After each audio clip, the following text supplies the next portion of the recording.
Good morning. This joint hearing of the Subcommittee on Cybersecurity, Information Technology, and Government Innovation and the Subcommittee on National Security, the Border, and Foreign Affairs will come to order. Good morning and welcome, everyone. Without objection, the chair may declare a recess at any time, and I recognize myself for the purpose of making an opening statement right now. Good morning and welcome to today's historic hearing, which I'm co-chairing with Mr. Grothman, whose subcommittee held an important hearing on this topic last year.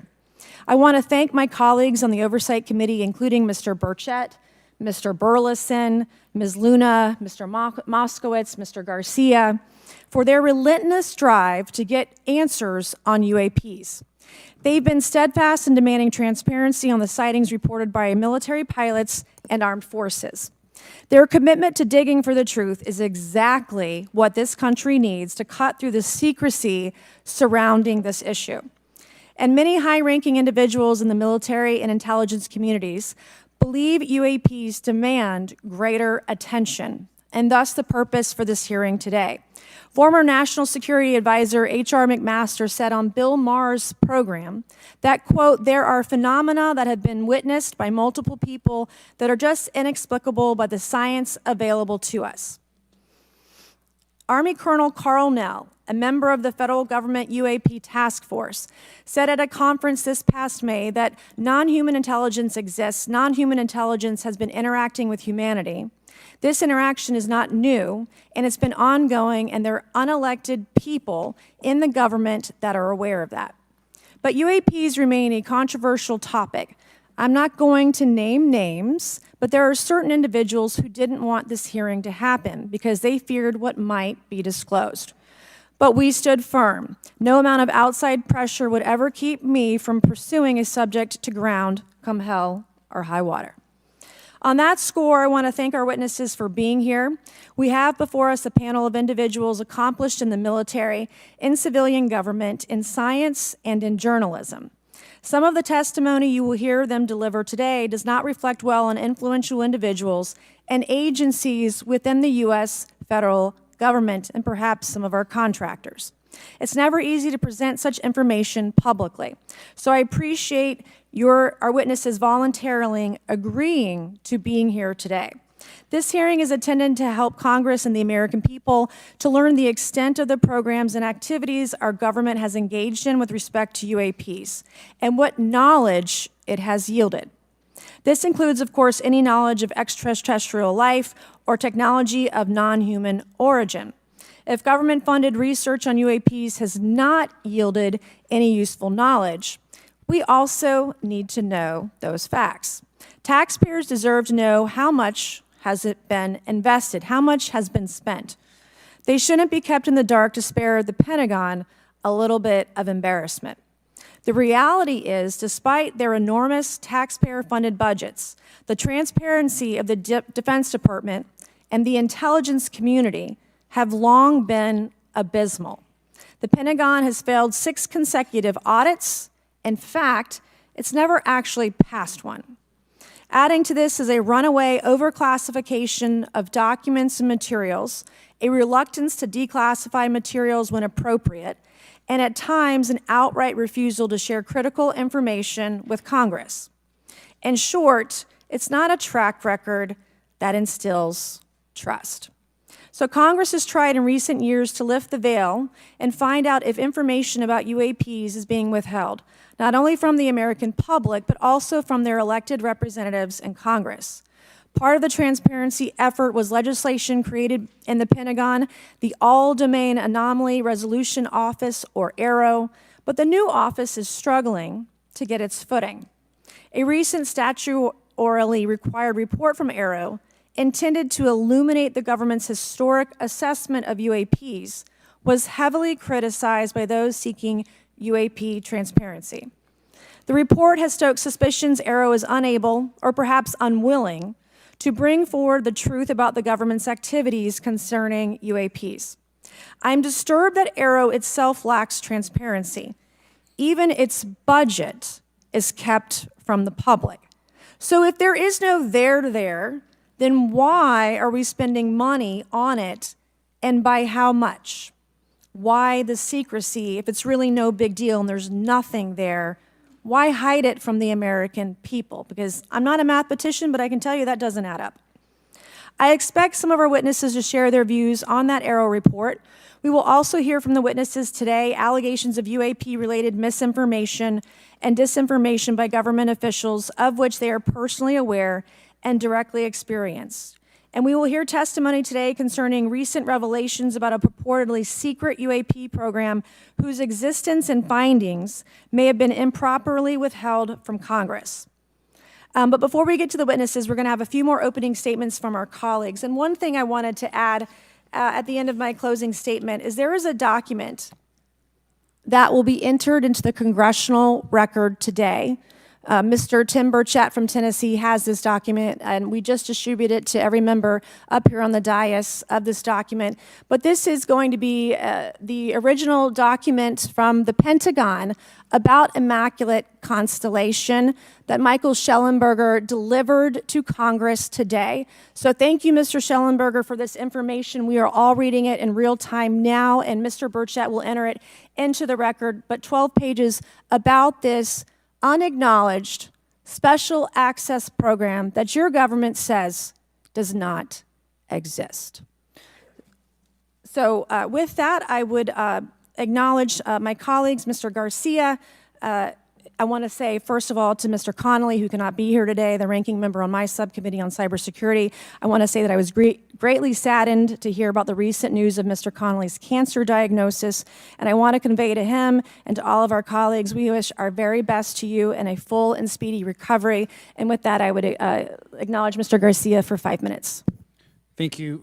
Thank you very much, Chairwoman. And I want to thank the Chairwoman and the Chairman both for their continued support and really treating this discussion and these hearings in a way that's bipartisan. I think one thing that's very important for all of us that are interested in the conversation around UAPs is that this is an area that both Republicans and Democrats, where we may disagree in a lot of other spaces, this is an area where bipartisanship is really important. And in fact, I would add it's critical that we all continue to work together in a way that moves forward with the truth and important disclosure. So we're here to have a bipartisan and serious conversation, I believe, about our national security. We should always ground these conversations in facts, evidence, and the data in front of us. I want to note that we have our witnesses here, and I want to thank you all for being here, and note that also amongst you have folks that have also served us in our military. And I know that for many of you, this has been a difficult process, but I'm very grateful to have you with us today, and thank you for joining us. I also want to note that today's hearing builds on a quite, I think, also historic public hearing that we had many months ago that Mr. Grothman and others helped lead in this very same hearing room, where I believe we began a really important public conversation about UAPs. And so I want to thank him for that, and I especially want to thank Chairwoman Mays for her continued advocacy on this topic. I also want to start with some facts. We know that there are objects or phenomena observed in our airspace, as our witnesses will testify, and also possibly in our oceans. In many cases, we don't know what they are, and this is, of course, why we're discussing UAPs. Now, the All-Domain Anomaly Resolution Office, AARO, has reported hundreds of UAPs that remain, quote, uncharacterized and unattributed, and which, quote, appear to have demonstrated unusual flight characteristics or performance capabilities and require further analysis. This is our own AARO office. Now, we shouldn't prejudge what they might be. I'm certainly not going to. We need evidence. But what we are detecting things, and we know that we don't understand them, and this is worth investigating. Now, the American people have legitimate questions, and I believe it's critical that Congress should help address them. This is about the truth and science and facts. Now, transparency and faith in our institutions is vital in a good democracy. Now, I'm proud to say that this hearing will build on that important bipartisan work, and I want to thank everyone for being involved, including members of our committee. Now, in our last hearing in July, we heard testimony that a significant number of pilots of major airlines have witnessed UAPs as well, but have no real confidential way of reporting them to the government. We heard that commercial pilots who encounter UAPs may be hesitant to speak openly due to stigma or fear of retaliation. We also know that AARO has reported that, and I want to quote, that most reports still reflect a bias towards restricted military airspace, a result of reporting from military personnel and sensors present in such areas. And so the lack of ability for civilian pilots raises real safety concerns and limits our ability to understand UAPs. This is a particular piece of this conversation that I am very interested in. Now, our last hearing inspired us to introduce the Safe Airspace for Americans Act, joined by Chairman Grothwin, Chairwoman Mace, and a bipartisan group of co-sponsors. I see some of our leaders from Safe Airspace for Americans Act here, and that would create a safe reporting for UAP process, which we want to continue to do. Now, members of both parties and senior officials in multiple administrations have now taken an interest in this issue. Mainstream media, in many cases, are beginning to take more of an interest in this issue, and we should all be proud to carry that work and build confidence for the American people. I believe we can always be more transparent. To me, this hearing and others are simply about the truth and getting to the facts of what these UAPs actually are. It's very important that we show that Democrats and Republicans in Congress can work together to cut through misinformation and look for a serious and thoughtful way to have the discussion in public. Many of us have also called for additional public hearings to discuss UAPs. This should be a topic that continues on throughout the Congress so that we can gather more information, data, and work with the relevant agencies to gather more information. Finally, just want to add that those that are here on this dais, many of us have participated also in classified briefings as well, and where we have also gained a lot of important, I think, and interesting information, at least I personally have. And so with that information, we want to continue today's hearing, and I thank all of our witnesses for being here. And with that, I'd like to yield back. Thank you, Mr. Garcia, and I'd now like to recognize Mr. Grothman for a 5-minute introduction. Thank you. Good morning. I'd like to thank our witnesses for being here one more time. This is a topic I've been interested in since 8th grade. I'd like to thank Ms. Mace for working with me on this topic and for making this a joint subcommittee hearing. Last year, the Subcommittee on National Security, the Border and Foreign Affairs held an historic hearing to understand the potential national security risk of unidentified anomalous phenomena, or UAPs. We heard from former Navy Commander David Fravor, who shared firsthand experience with a UAP he engaged while on duty in the Pacific. We learned from David Gresh, a former member of the intelligence community, who revealed the supposed existence of secret government programs hidden from congressional oversight. Additionally, former military pilot Ryan Graves informed us of the limited ways in which the military and commercial pilots can report UAP sightings. Since that last hearings, I've led several briefings with government agencies to deepen my understanding with these issues. First, the Department of Defense Inspector General's Office informed us that the Department of Defense does not have a streamlined process for service members to report UAP activity. Since then, the Joint Chiefs have implemented standards for UAP reporting across the services. The Intelligence Community Inspector General informed us that whistleblowers often fear retaliation for reporting mismanagement of highly sensitive government projects or information. Finally, AARO has expressed to the committee that, like any other federal government agency, it's faced challenges in its establishment, specifically in hiring staff to manage UAP historical records and coordinating with other federal agencies. While these agencies have been helpful to us in understanding the challenges that come from collecting UAP data, none of them have been able to substantiate the claims made at this hearing last year by David Grush. Despite our committee members endlessly questioning these agencies inside and outside of a SCIF. I hope our witnesses today will be able to provide evidence and content that is worthwhile to our pursuits of eliminating government waste and increasing transparency. To help alleviate some of the roadblocks, I'm supportive of measures that were included in last year's National Defense Authorization Act to increase transparency and improve record-keeping measures when it comes to UAPs. But I believe there's still more work to go. I co-led the Safe Airspace for Americans Act with Ranking Member Garcia, which requires the Federal Aviation Administration to develop procedures to collect UAP data from civilian aviators. I look forward to working with members of Congress to see that this legislation and other UAP legislation crosses the finish line. I'm deeply alarmed by the reporting of the massive drone swarm that flew over Langley Air Force Base in Virginia last December. Langley is the home of the 1st Fighter Wing, which maintains half of the F-22s in the U.S. Air Force inventory. Reports of this incident indicate these drones were roughly 20 feet long, flying more than 100 miles an hour at an altitude of over 3,000 feet.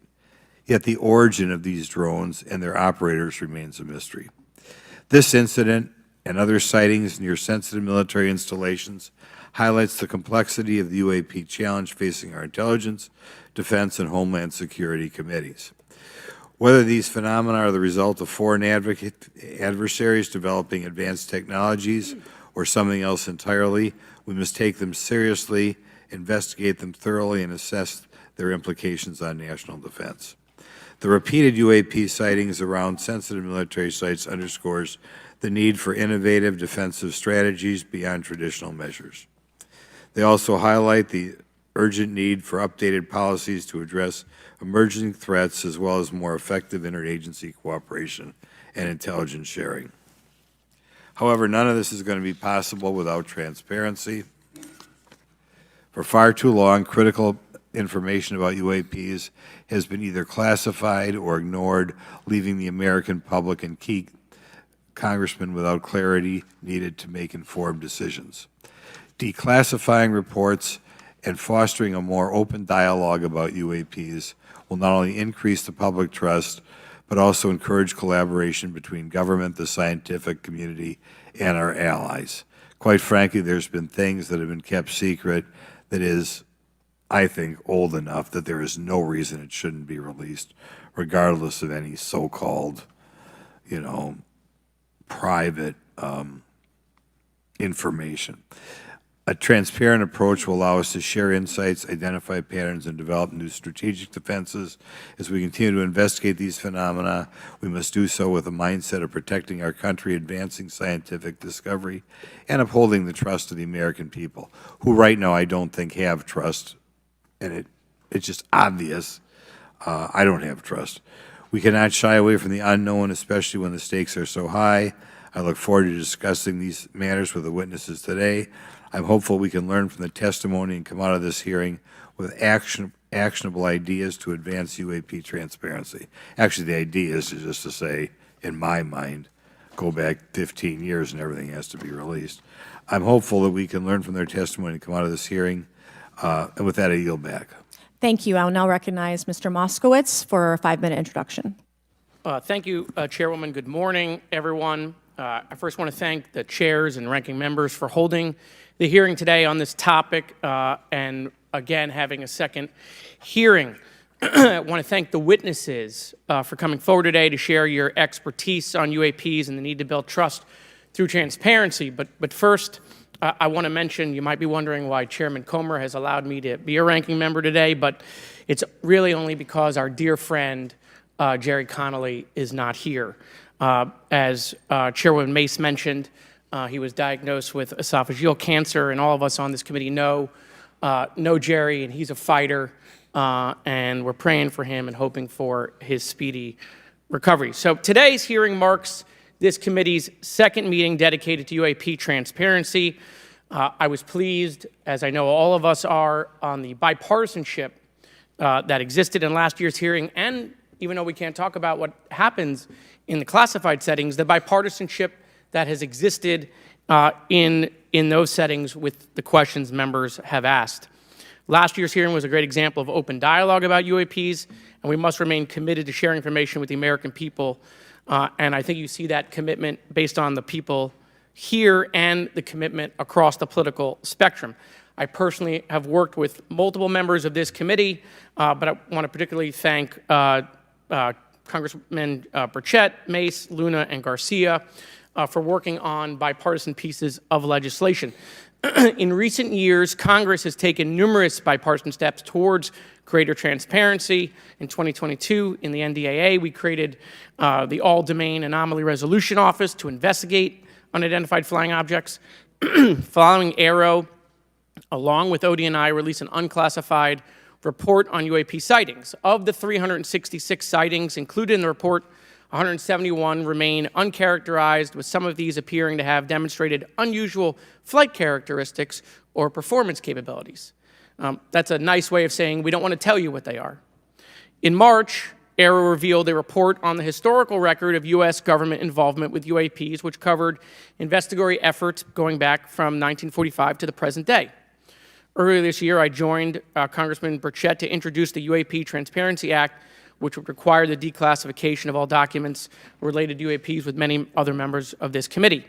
In fiscal year 2024, the NDAA required the National Archives and Records Administration to establish the Unidentified Anonymous Phenomena Records Collection. This collection will include digital copies of all unidentified UAP records that can be publicly disclosed. This commitment in transparency is vitally important, and unnecessary overclassification has led to a void of information, which has allowed theories over the decades to foster. When the American people and members of Congress ask, are reports of UAPs credible, we're met with stonewalling. We're met with responses of, I can't tell you. And in fact, we're met with people not wanting us to have hearings. We're met with people not wanting us to ask you questions. In fact, many of us were told not to ask some of you certain questions on certain topics. In a time of heightened distrust of our government institutions, I believe more transparency is not only needed, but is possible. And obviously, we can respect national security limits, but we also have to provide our constituents with the information and oversight that they have tasked us for. As part of this, government agencies must maintain open lines of communication with members of Congress. And there are regular questions that Americans have. What are UAPs? Are they real? Are they ours? How has this technology been developed? How do they get funded? Right? And now we've seen this has gone from a long time ago where you could discredit people because it's some guy living in a Winnebago. You're able to see people now, these are pilots, these are military, these are folks with serious backgrounds. This has changed the face of this because now we have video. People will have questions. We know there are advanced technology programs.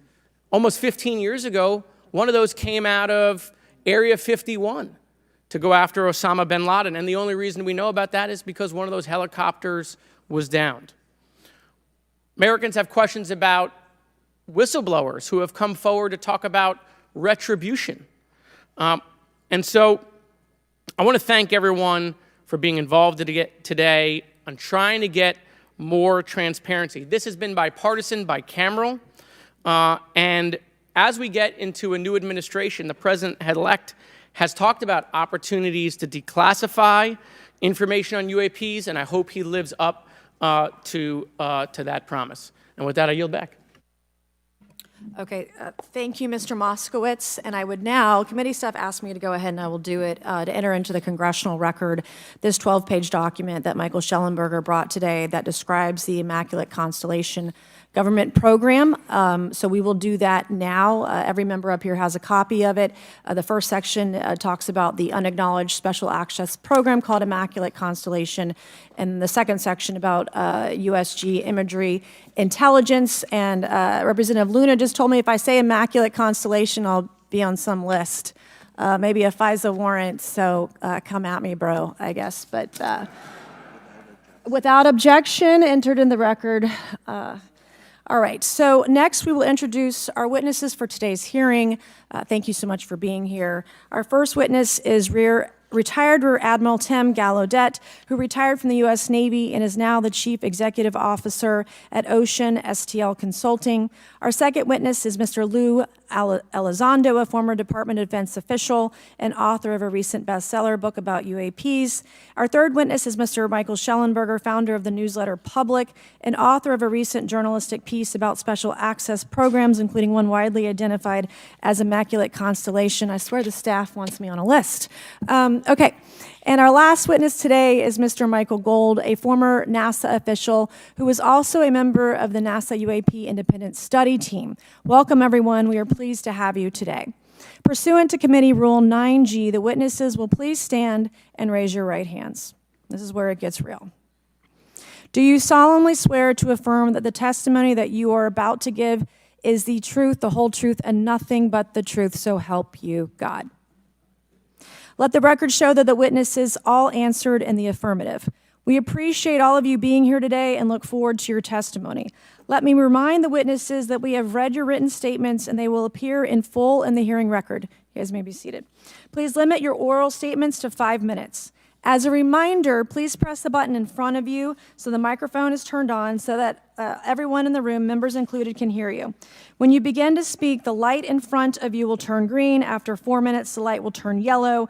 When the red light comes on, your 5 minutes has expired, and we would ask that you please wrap it up. So I will first recognize Rear Admiral Gallaudet to please begin your opening remarks. Thank you, Chairwoman Mace, Chairman Grothman, Ranking Members Connolly and Garcia, and members of the committee. Thank you for this opportunity to testify today regarding unidentified anomalous phenomena, or UAP. Confirmation that UAPs are real came to me in January of 2015 when I was serving as the commander of the Navy Meteorology and Oceanography Command. At the time, my personnel were participating in a pre-deployment naval exercise off the U.S. East Coast. It included the USS Theodore Roosevelt Carrier Strike Group, and this exercise was overseen by the United States Fleet Forces Command, led by a 4-star admiral who at the time was also my superior officer. During this exercise, I received an email on Navy's secure network from the operations officer of U.S. Fleet Forces Command. The email was addressed to all the subordinate commanders, and the subject line read in all capital letters, "Urgent Safety of Flight Issue." The text of the email was brief but alarming, with words to the effect, "If any of you know what these are, tell me ASAP. We are having multiple near mid-air collisions, and if we do not resolve this soon, we are going to have to shut down the exercise." Attached to the email is what is now known as the Go Fast video, captured on the forward-looking infrared sensor of one of the Navy F-A-18 aircraft participating in the exercise. The now declassified video showed an unidentified object exhibiting flight and structural characteristics unlike anything in our arsenal. The implication of the email was clear. The author was asking whether any of the recipients were aware of classified technology demonstrations that could explain these objects. Because the DoD policy is to rigorously deconflict such demonstrations with live exercises, I was confident this was not the case. The very next day, that email disappeared from my account and those of the other recipients without explanation. Moreover, the commander of Fleet Forces Command and the operations officer never discussed the subject. Even during weekly meetings specifically designed to address issues affecting exercises like the one in which the Theodore Roosevelt Strike Group was participating. This lack of follow-up was very concerning to me. As the Navy's chief meteorologist at the time, I was responsible for reducing safety of flight risks. Yet it appeared to me that no one at the flag officer level was addressing the safety risk posed by UAPs. Instead, pilots were left to mitigate these threats on their own without guidance or support. I concluded that the UAP information must have been classified within a special access program managed by an intelligence agency. That is a compartmented program that even senior officials, including myself, were not read into. Last year's UAP hearing before this oversight committee confirmed that UAP-related information is being withheld from senior officials and members of Congress. And just this week, I learned from former DoD official Chris Mellon that satellite imagery of UAP from a few years ago still has not been shared with Congress. Equally concerning, last year's UAP hearing also revealed that elements of the government are engaged in a disinformation campaign to include personal attacks designed to discredit UAP whistleblowers. Having never signed a non-disclosure agreement regarding UAPs, and now as a private citizen, I've become an advocate for greater UAP transparency from the government. The continued overclassification surrounding UAPs has not only hindered our ability to effectively address these phenomena, but has also eroded trust in our institutions. While I applaud previous bipartisan legislation passed by Congress concerning UAPs, a more comprehensive approach is needed to address the broader implication of UAP on public safety and national security, as well as the socioeconomic opportunities that open UAP research could unlock. Therefore, I recommend Congress take the following action, which I believe will receive bipartisan support. First, establish robust oversight of the executive branch's management of UAP information by directing key officials, beginning with the director of the DoD's All-Domain Anomaly Resolution Office, to provide comprehensive briefings on what the government knows about UAP and does not know. Two, enact the provisions of the UAP Disclosure Act that establish a UAP Records Review Board to ensure independent oversight, transparency, and accountability in the government's handling of UAP information. And three, strengthen the UAP Disclosure Act and future reauthorizations with provisions that mandate a whole-of-government approach to addressing UAP. In closing, I will share my personal reasons for speaking out on this topic. First, as a former science agency leader, having led the National Oceanic and Atmospheric Administration, I've always sought the truth in human knowledge and thought. Now that we know UAP are interacting with humanity, and these include unidentified submerged objects in the ocean, we should not turn a blind eye, but instead boldly face this new reality and learn from it. Additionally, at a time when leaders in government leave much to be desired, I feel obligated to show moral leadership on this issue of UAP disclosure by validating the credibility of the courageous men and women who have come out as witnesses and whistleblowers to expose the truth. My speaking out has encouraged others to do the same, and it's my hope over time that a number of your constituents will want to know the truth and about UAP, and this number will increase to such an extent that the congressional action I've just recommended will become inevitable. Thank you, and I look forward to your questions. Thank you. I will now recognize Mr. Elizondo for his opening statement. Greetings, Chairwoman Mace, Chairman Grothman, Ranking Members Connolly and Garcia, and members of the committee. It is my honor and privilege to testify before you on the issue of unidentified anomalous phenomenon, formerly known as UFOs. On behalf of our brave men and women in uniform and across the intelligence community, as well as my fellow Americans who have awaited this day, thank you for your leadership on this important matter. Let me be clear, UAP are real. Advanced technologies not made by our government or any other government are monitoring sensitive military installations around the globe. Furthermore, the U.S. is in possession of UAP technologies, as are some of our adversaries. I believe we are in the midst of a multi-decade secretive arms race, one funded by misallocated taxpayer dollars and hidden from our elected representatives and oversight bodies. For many years, I was entrusted with protecting some of our nation's most sensitive programs. In my last position, I managed a special access program on behalf of the White House and the National Security Council. As such, I appreciate the need to protect certain sensitive intelligence and military information. I consider my oath to protect secrets as sacred, and I will always put the safety of the American people first. With that said, I also understand the consequences of excessive secrecy and stovepiping. Nowhere was this more apparent than in the aftermath of 9/11, which many of us remember all too well. I believe that America's greatness depends on three elements: A, a watchful Congress, B, a responsive executive branch, and C, an informed public. Over the last decade and a half, I learned that certain UAP programs were and are operating without any of these elements.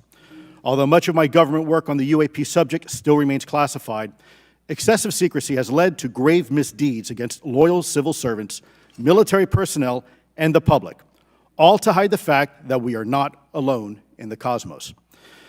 A small cadre within our own government involved in the UAP topic has created a culture of suppression and intimidation that I've personally been victim to, along with many of my former colleagues.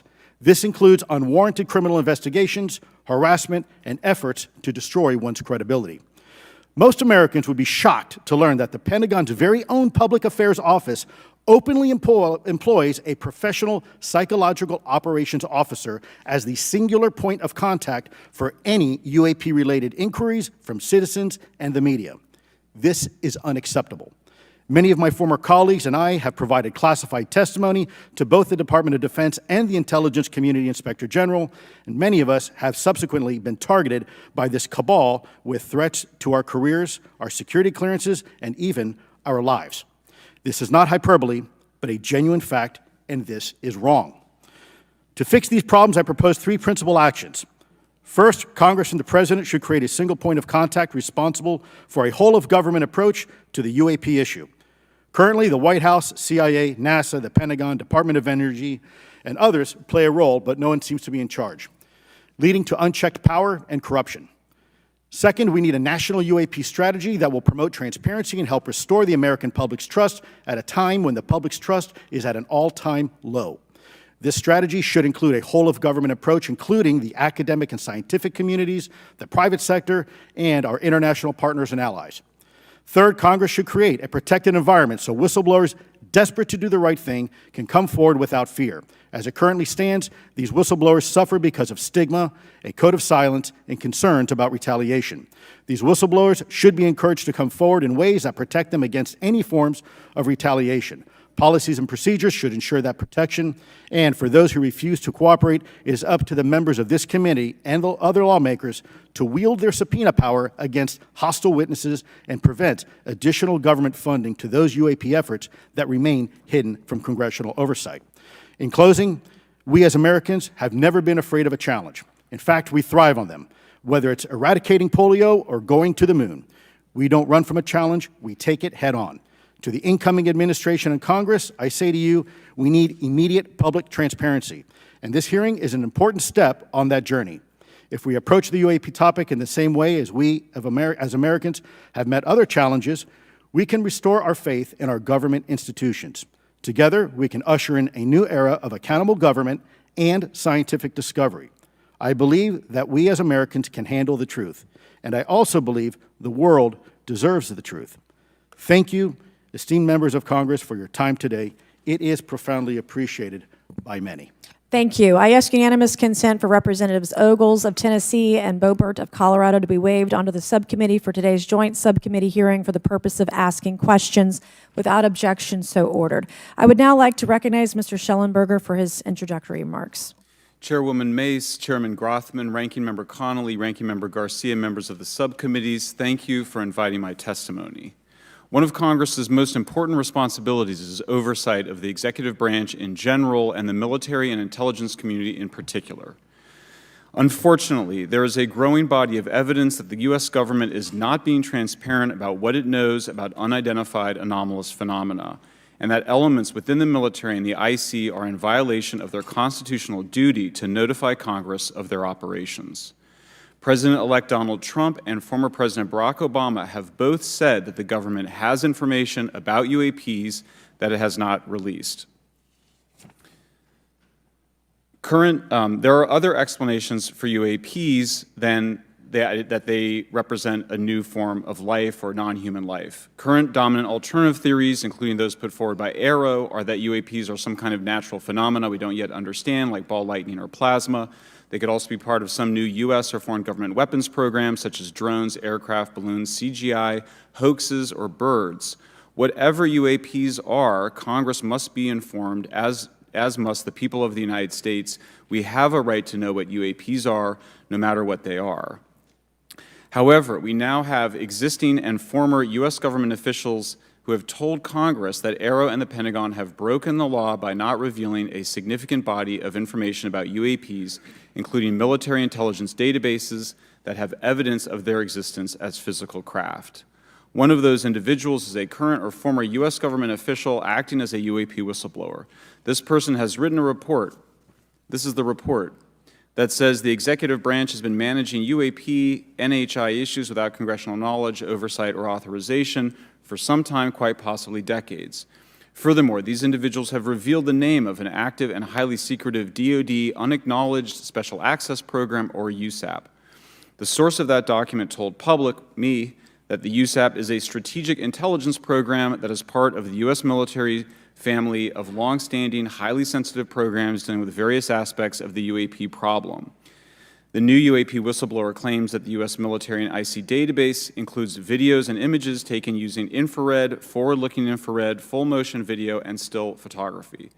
The report that was just shared with Congress says Immaculate Constellation serves as a central or parent USAP that consolidates observations of UAPs by both tasked and untasked collection platforms. Immaculate Constellation includes high-quality imagery intelligence and measurement and signature intelligence of UAPs, the whistleblower's report adds. The sources of this intelligence are a blend of directed and incidental collection capabilities, positioned in low Earth orbit, the upper atmosphere, as well as military and civilian aviation altitudes and maritime environments. The report to Congress details in detail various UAPs, including spheres, orbs, disks, saucers, ovals, triangles, boomerang, arrowhead, and irregular organic. The report describes various incidents found in the human intelligence databases. One involved orbs surrounding and forcing an F-22 out of its patrol area. In another incident, the crew of a Navy aircraft carrier watched a small orange-red sphere rapidly descend from a high altitude of 100 to 200 yards directly above the flight deck of the CVN, or aircraft carrier. And since my reporting on this Immaculate Constellation last month, another source came forward who told me that they saw a roughly 13-minute long, high-definition, full-color video of a white orb UAP coming out of the ocean approximately 20 miles off the coast of Kuwait. It was filmed from a helicopter. Then halfway through the video, the person said the orb is joined by another orb that briefly comes into the frame from the left before rapidly moving again out of the frame. The person discovered the video on SIPR, the Secure Internet Protocol Router Network, which the DoD uses to transmit classified information. A leading UAP researcher who utilizes the Freedom of Information Act to find out what the government knows, John Greenwald, told me last year that the U.S. government had been increasingly denying his requests for UAP information. He has been doing FOIA requests for 27 years and has an archive of 3 million pages. The government has for decades denied any interest in UFOs, he told me, but the documents that he has assembled show that behind the scenes, it was a completely different story. Contrary to the hopes of many advocates of transparency, the government has been restricting more information since the leak of 3 UAP videos in 2017. The DoD organization AARO has been labeling many documents with a B7 exemption, which Greenwald says does not make any sense. They're stating that anything AARO does is involved in law enforcement investigation, which allows AARO to not release it. Greenwald says that the DoD has denied the existence of a UAP and ATIP-related records on multiple occasions, only to acknowledge them after an appeal was filed. He added that the Naval Air Systems Command in March 2022 stated they found no additional UAP videos. It seemed strange that they had 3 and only those 3, but other requests had been filed by the Black Vault, that's John Greenwald's group, to seek out more places UAPs might be hiding. Then in September 2022, the Navy admitted that the UAP-related videos and photographs existed, but denied the request in full for their release, saying that the requested videos contain sensitive information that are classified and exempt from disclosure. The DoD will deny things on a Monday and then admit to it on a Friday, said Greenwald. He said the government can and does release videos that protect secret methods of capturing it. They fall back on the sensitive platform excuse a lot, he said. However, the on-screen information can be blurred and scrubbed. The metadata can be removed. I'll show you this example here. This is a presentation from the UATP task force. This is completely absurd. It's nuts, this level of censorship, of redaction on a document. It shows the redaction of how many reports they've collected, for how many years. 2 of the 3 potential explanations are blacked out. The Pentagon, the intelligence community is treating us like children. It's time for us to know the truth about this. I think that we can handle it. Thank you very much. Thank you. I would now like to recognize Mr. Gold for 5 minutes. Thank you, Chairwoman Mace, Chairman Grothman, Ranking Members Connolly and Garcia, Representative Moskowitz, and distinguished members of both subcommittees. I'm grateful to all of you, as well as your intrepid staff, for the opportunity to testify, and would like to begin by discussing courage. Courage is what it takes to tackle this topic, and courage in the face of adversity is what I see in front of me, beside me, and behind me. Per my introduction, I am currently the Chief Growth Officer at Redwire Space and have had several leadership positions at NASA. That being said, I want to be clear that I am speaking exclusively on my own behalf and not for Redwire, NASA, or any other organization. However, I am here today to speak out for science. Science requires data, which should be collected without bias or prejudice. Yet, whenever the topic of UAP arises, those who wish to explore the phenomena are often confronted with resistance and ridicule. For example, members of the NASA UAP Independent Study Team, particularly those in academia, were mocked and even threatened for simply having the temerity to engage in the study of UAP. Our best tool for unlocking the mystery of UAP is science, but we cannot conduct a proper inquiry if the stigma is so overwhelming that just daring to be part of a NASA research team elicits such a vitriolic response. Therefore, one of the most important actions that can be taken relative to exposing the truth of UAP is to combat the stigma, and this is where I believe that NASA can be eminently helpful. The NASA brand is synonymous with hope, optimism, and credibility. If you were to take a walk down the National Mall, you would immediately see the NASA logo on T-shirts, hats, and bumper stickers. Few federal agencies enjoy this kind of popularity. I've never seen anyone wearing an Office of Personnel Management T-shirt, which is why NASA could play such an influential role. Specifically, NASA could, with relatively little cost and effort, host symposia on UAP, or even just participate in existing panels examining the topic. NASA personnel stepping forward and participating in such discussions would make a powerful statement to the scientific community that UAP should be taken seriously and researched accordingly. In regard to research, NASA has vast archives, much of which may contain important UAP data. Again, for relatively little cost and effort, NASA could create an AI or ML algorithm that could search the agency's archives for anomalous phenomena. I suspect that such an effort would not only result in information that will help us to understand UAP, but could result in data that will assist in other areas of scientific inquiry, such as anomalous weather or meteorite activity. Beyond its existing archives, NASA could act as a clearinghouse for civilian and commercial UAP data. During my work on the UAP Independent Study Team, it quickly became evident that there is no clear or well-publicized process for civilian pilots to report UAP sightings. The stigma associated with UAP hampers the number of pilots that would report such phenomena, but even for those who overcome the stigma, I believe the current FAA guidance is largely unknown and poorly understood. In order to effectively collect UAP data, the independent study team recommended the use of NASA's Aviation Safety Reporting System, or ASRS. This system, which is administered by NASA and funded by the FAA, provides a confidential means for the reporting of safety violations in a voluntary and non-punitive manner. Over 47 years, the ASRS has collected nearly 2 million reports. ASRS is the perfect tool to collect UAP data, which could then be collated by NASA and shared with the public at large. Leveraging ASRS could create a treasure trove of UAP data, potentially hundreds of thousands of reports, supporting this hearing's goal of exposing the truth. And I'm grateful to our two co-chairs and other members who have already incorporated this idea into proposed legislation.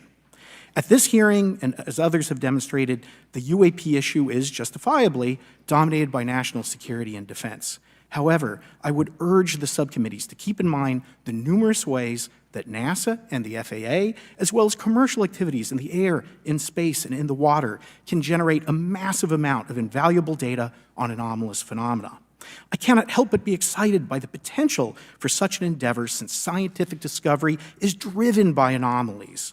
It's the existence and study of anomalies that led to the theory of relativity, quantum mechanics, and nearly all of humanity's scientific breakthroughs.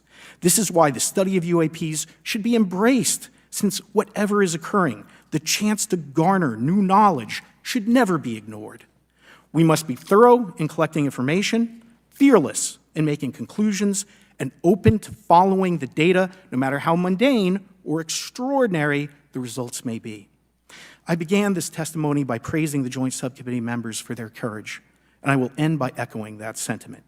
As the saying goes, the truth is out there. We just need to be bold enough and brave enough to face it. Thank you. Thank you. Thank you all. I will now recognize myself for 5 minutes of questioning. I have a lot of questions, and I have a lot of witnesses. So I would just ask, if it's yes or no, to please just tell me yes or no.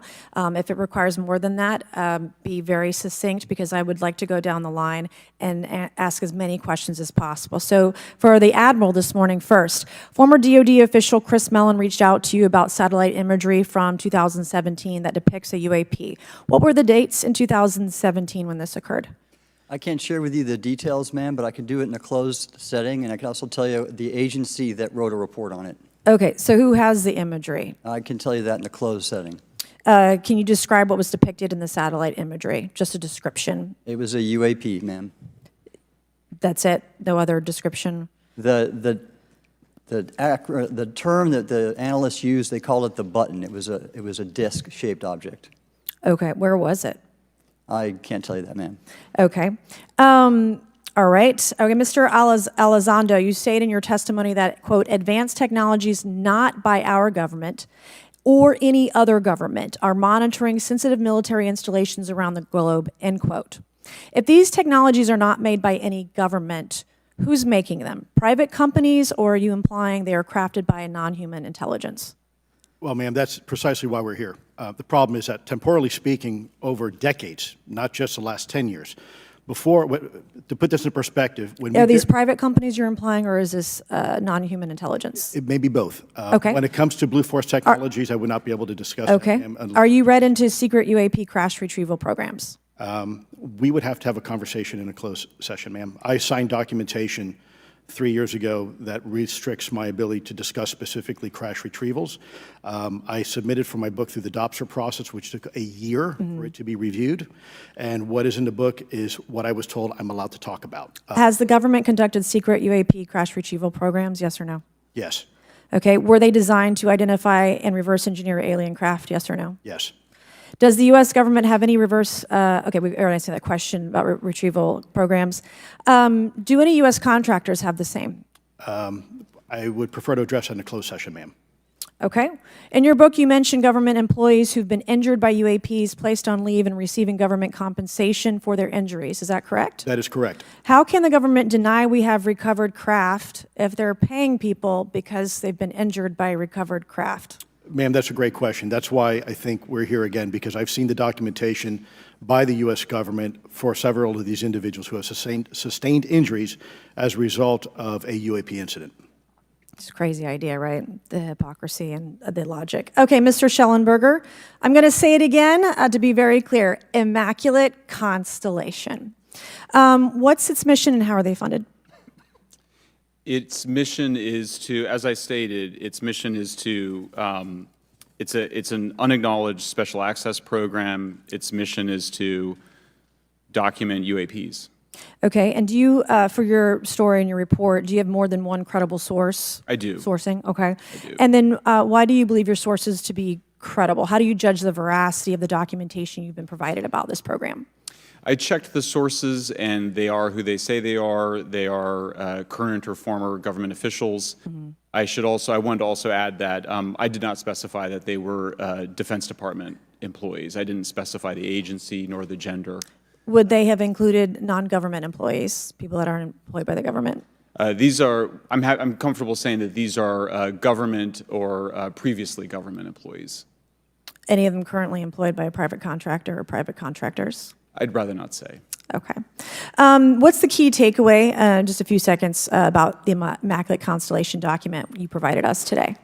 I think that what the American people need to know is that the U.S. military and intelligence community are sitting on a huge amount of visual and other information, still photos, video photos, other sensor information, and they have for a very long time. And it's not those fuzzy photos and videos that we've been given. There's very clear High res? images, high resolution. How many visuals, graphics, videos, photos? I mean, I've been told hundreds, maybe thousands. I mean, I also wanted to say, because there was some conversation around concern around the revealing of these materials, revealing the source collections, but some of these are shot from helicopters using normal videos of oceans. I just think that's absurd that somehow you're going to be revealing some secret U.S. technology by revealing that you've photographed orbs off the coast of Kuwait. Okay, thank you. I have 8 seconds. Mr. Gold, did the NASA Independent Study Team get briefed on what you call OSAP? Very quickly. I flagged the Advanced Aerospace Weapons System Classification Program to our chair and our DFO. We did not get briefed, but I believe it is definitely worth looking into. That was probably the largest UAP review effort ever, and I think produced a lot of interest data, including revealing Nimitz. I don't know if my fellow witness, Lou, might want to, he did yeoman's work on it, might want to comment.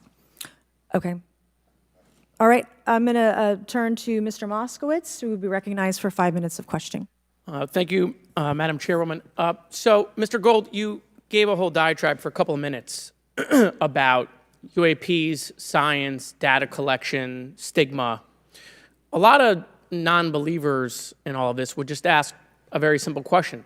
Why? Why is it so hard, right? Like, why are people, anytime they ask, why are they always thwarted? Why are they always judged? Why is they always have misinformation spread? Why is there always retribution? Why is it always met with an ear? What's the why? If it doesn't exist, why is it such a problem? I think if you go through the history of science, Representative, it is always difficult for breakthroughs and new information, regardless of whether it's UAP or any other kind of discovery.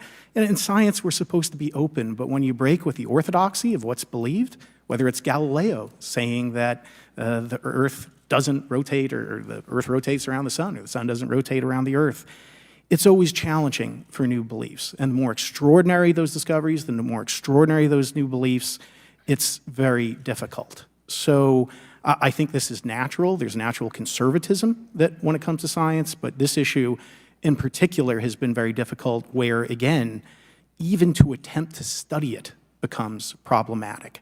But every hearing like this, every news report, every video, documentaries. I was privileged to be a part of something Dan Fair is putting together. I think many of us have interviewed for it, documentary over 30 different government officials.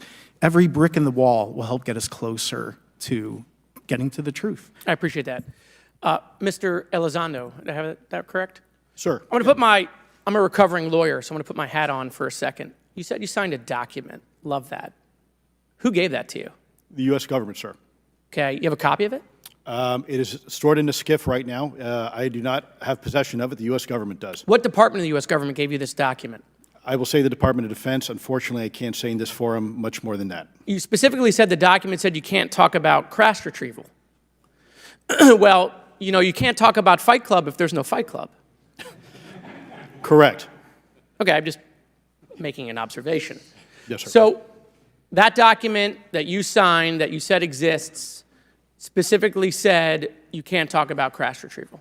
Correct, sir. It was a limitation on what because already I'd been speaking publicly about the topic, and so the document said you can continue saying X, Y, Z, but you cannot discuss the topic. When you of crash give retrievals. me the atmosphere of signing this document. You're in a room by yourself, I'm in a SCIF with a security officer, sir. just one-on-one. Anybody else? There may have been an assistant as well. It was in a SCIF within a Department of Defense facility. Give me your background real quick. My background is I went to school to study microbiology and immunology, entered into the U.S. Army, and after a very short stint in military intelligence, I became a counterintelligence special agent. As a civilian, later on I became a special agent in charge, running investigations in counterterrorism and counterespionage primarily, with some experience in counterinsurgency and counternarcotics. And then in 2009 timeframe, when I came back to the Pentagon after a tour with the Director of National Intelligence, I quickly became part of a program that was originally called OSAP that evolved into the program now called ATIP, which is where those videos that we now see, the Go Fast, the Gimbal, the FLIR, that was part of our effort, sir. Right. So you're not some conspiracy theorist. You actually have a legitimate background. Well, sir, I'm certainly not a conspiracy theorist. I'm fact-based, just a fact. So when you're in this room, I want to paint the picture of everybody. You're in this room, you're by yourself, you're in a SCIF, you're handed a document. How long is the document? It's about a page front and back. So basically, you have some things they call trigraphs, which I cannot, again, talk to. How long were you given to sign the document? As long as I needed, sir. And what if you didn't sign it? Well, I suspect there'd be repercussions. I wouldn't have access to certain information. Were you allowed to ask a lawyer, or weren't allowed to ask for a lawyer to review the document? It wasn't an option, but they probably wouldn't have allowed me to, because the document itself is pretty explicit about you have to be. Wait, you're putting me in an interest. Let me try to thread the needle here. There are certain documents that we have in the U.S. government that allow people to have access to certain programs, whether it's a special, and I'm going to be very generic here, whether it's a special access program or a controlled access program, SAP, CAP, whatnot. How many people have to sign that document? It depends how many people are going to get access to the information, sir. Okay. Last question. Doctor, real quick, can you tell us about the Omaha incident in greater detail? I've read your background, right? Some people would label you as a member of the deep state, since you worked in government for a long period of time. But can you tell us more about that incident? You've written a lot about that. I wrote a lot about incidents like it, Congressman, but that specific incident involved the USS Omaha, a littoral combat ship of the U.S. Navy operating off Southern California. I don't remember the exact date. It was within the last decade. And what the watchstanders on the bridge observed was a UAP, again, something that was aloft but had no observable exhaust or control surfaces. So it was something that couldn't be explained. And then they saw it enter the water from the atmosphere and going through the air-sea interface, and so thus exhibiting transmedium travel. Thank you. I yield back. Thank you. I'll now recognize Mr. Grothman for 5 minutes of questioning. Yeah, we'll start with Mr. Gallaudet. During a previous UAP hearing, Navy Commander David Fravor discussed the TikTok object engaged in 2004. Are you familiar with the incident, the TikTok incident? Yes, sir. That's almost 20 years I'll go, right? Yes, sir. It's been said there are more videos, documents, and reports related to this incident. Do you believe the information regarding the TikTok incident should be available to all members of Congress? And in your expertise, what reason would the Department of Defense possibly have for not releasing information that's over 20 years old? Thank you, Congressman. I don't think there's any good reason to withhold information and important data, especially of national security concern, from Congress. What would they say? I will speculate, sir, that they don't want to share that kind of information because it reveals weaknesses in our ability to monitor and protect our airspace. Okay. In your written testimony, you claim last year's UAP hearing before this Oversight Committee confirmed that UAP-related information is, well, it's not only being withheld, but that elements of the government are engaging in a disinformation campaign to include personal attacks designed to discredit UAP whistleblowers. Could you elaborate on that statement a little? Yes, sir. Earlier this year, I met with the DoD's All-Domain Anomaly Resolution Office, and what I thought would be a 90-minute meeting just to meet with leadership turned out to be an hours-long influence operation on me, where they attempted to convince me of the validity of the very flawed and error-ridden historical records report. In addition, they tried to have me question very valid UAP reports like the Tic Tac incident, and even coming to stating possibly that the Tic Tac was American technology. And then, of course, if you ask David Fravor or Alex Dietrich, the two witnesses, they were convinced it was otherwise. And then, and they also cast discredit on various UAP whistleblowers and witnesses to question their validity and credibility as witnesses. Okay. We'll go to Mr. Elizondo. Hope I got that right, or not, at least Close not enough, that wrong. You're familiar with the recent drone incursion over Langley Air Force Base? Yes, sir. The owners of these drones remain unclear. The U.S. military has not been able to give us in Congress an answer. Given your experience with the Department of Defense and the intelligence community, how frequently are UAP sightings over military installations? And secondly, I suppose hypothetically you could have incursions over just, say, regular airports. Is it obvious these incursions are more likely over military facilities than just a random airport out there? Yes, sir. There's definitely enough data to suggest that there is certainly some sort of relationship between sensitive U.S. military installations, also some of our nuclear equities, and also some of our Department of Energy sites. There is a long historical record that some of your colleagues may have, documentation that demonstrates this. This is not a new trend. This has been going on for decades, and that information's been obfuscated, unfortunately, from folks like you in this committee. And I think that's problematic because ultimately, at the end of the day, we have a significant situation here. We have something that can enter into U.S. airspace completely with no attribution. And how long has this been going on? Sir, decades. And there's information that will hopefully be entered into the Can you record. think of any possible reason why they can't release any information they have on something, say, 15 or 20 years old? Sir, if I could echo my colleague here, Admiral Gallaudet, I think one of the big issues that we have in the intelligence community, Department of Defense, is we don't want to broadcast any potential vulnerabilities or weaknesses in our national defense systems or on intelligence collection platforms. Therefore, when you have a conversation where you address a problem for which there is no solution, it makes that a very uncomfortable conversation to have. Okay, we'll switch to Mr. Schellenberger. The primary reason you're here today is because you published an article on the news publication that you own called Public, right? Alleging that a new unnamed government whistleblower has come forward asserting that a highly classified program exists dedicated to recovery and reverse engineering of UAP technologies. Can you give us what specific evidence you have or that your source provided you to substantiate the claims about the existence of the Immaculate Constellation program? Well, you have the report in front of you now, so you can see it for yourself. I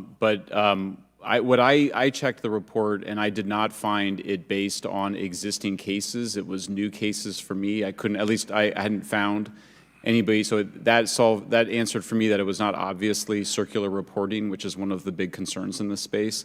I also had the name of the program confirmed by more than one additional source. So yeah, and then of course I checked to make sure that the source was who they claimed to be. Okay.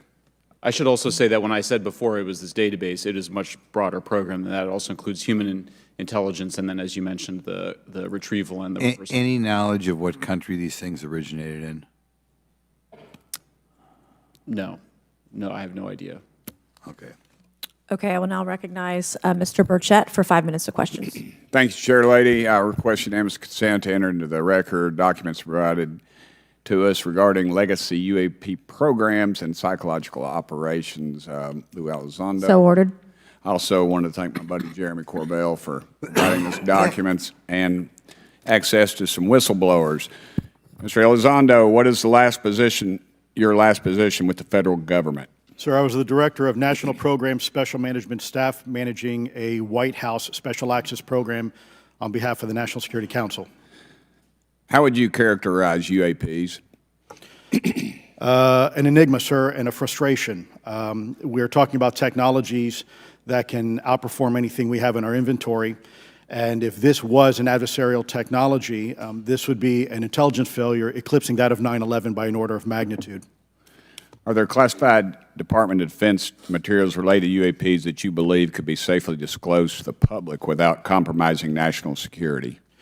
Yes, sir, I do. I would never, ever try to endorse providing some sort of information that could compromise what we call a blue force technology or capability.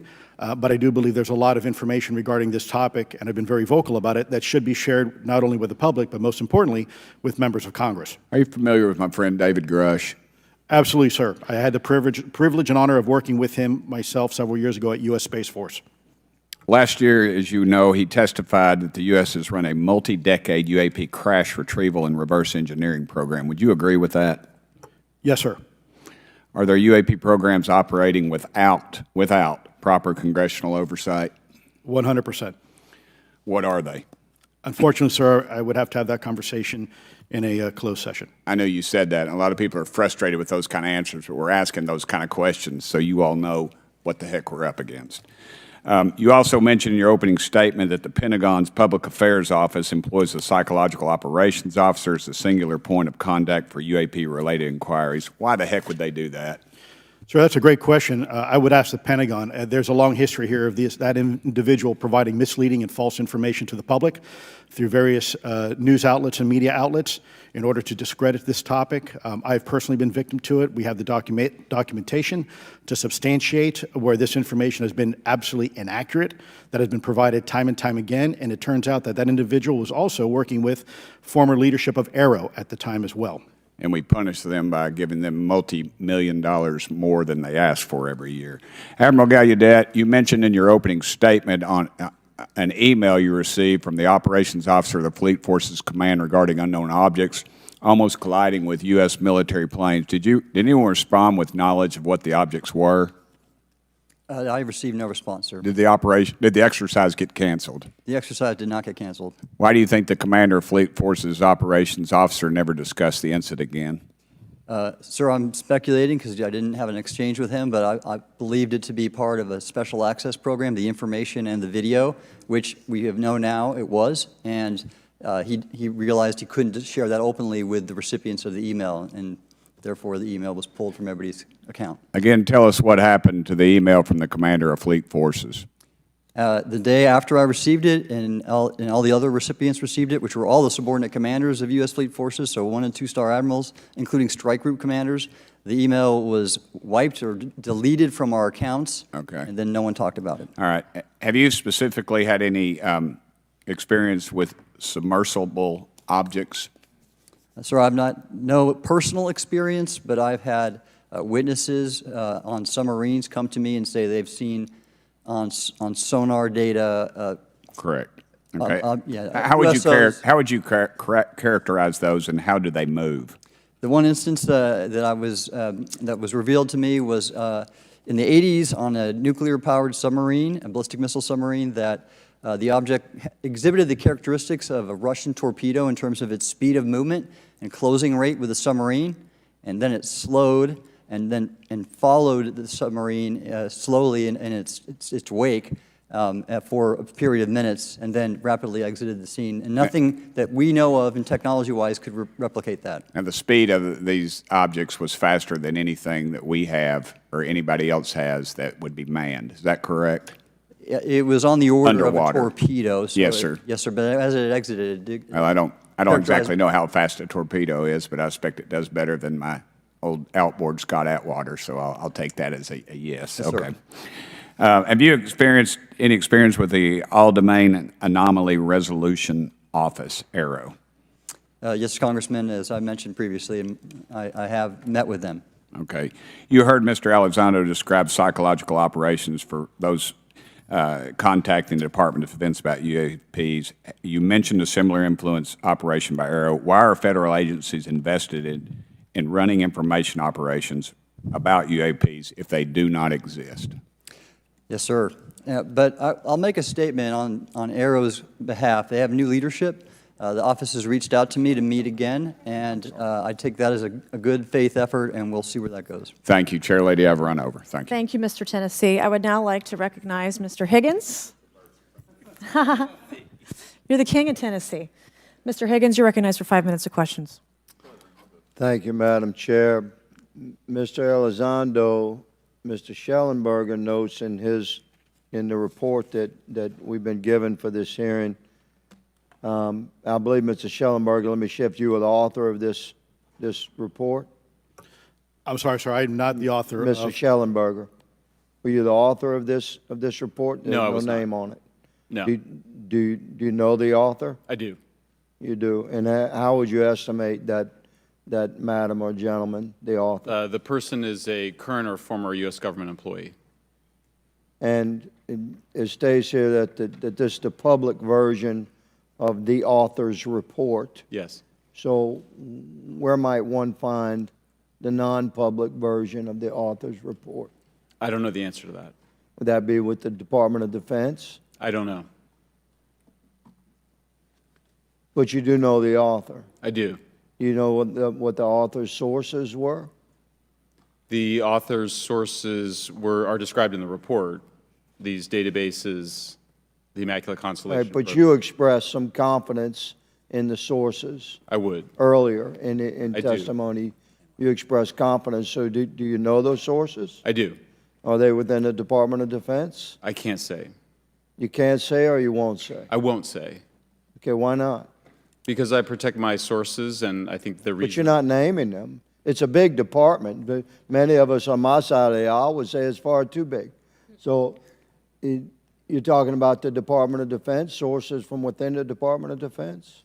I'm not willing to reduce the Okay. potential universe of where my sources might be. Okay, moving on. In this report, Mr. Elizondo, for reference, several types of allegedly alien craft or possibly alien craft or unknown aerial phenomena, what we used to call UFOs, are described. Spheres and orbs,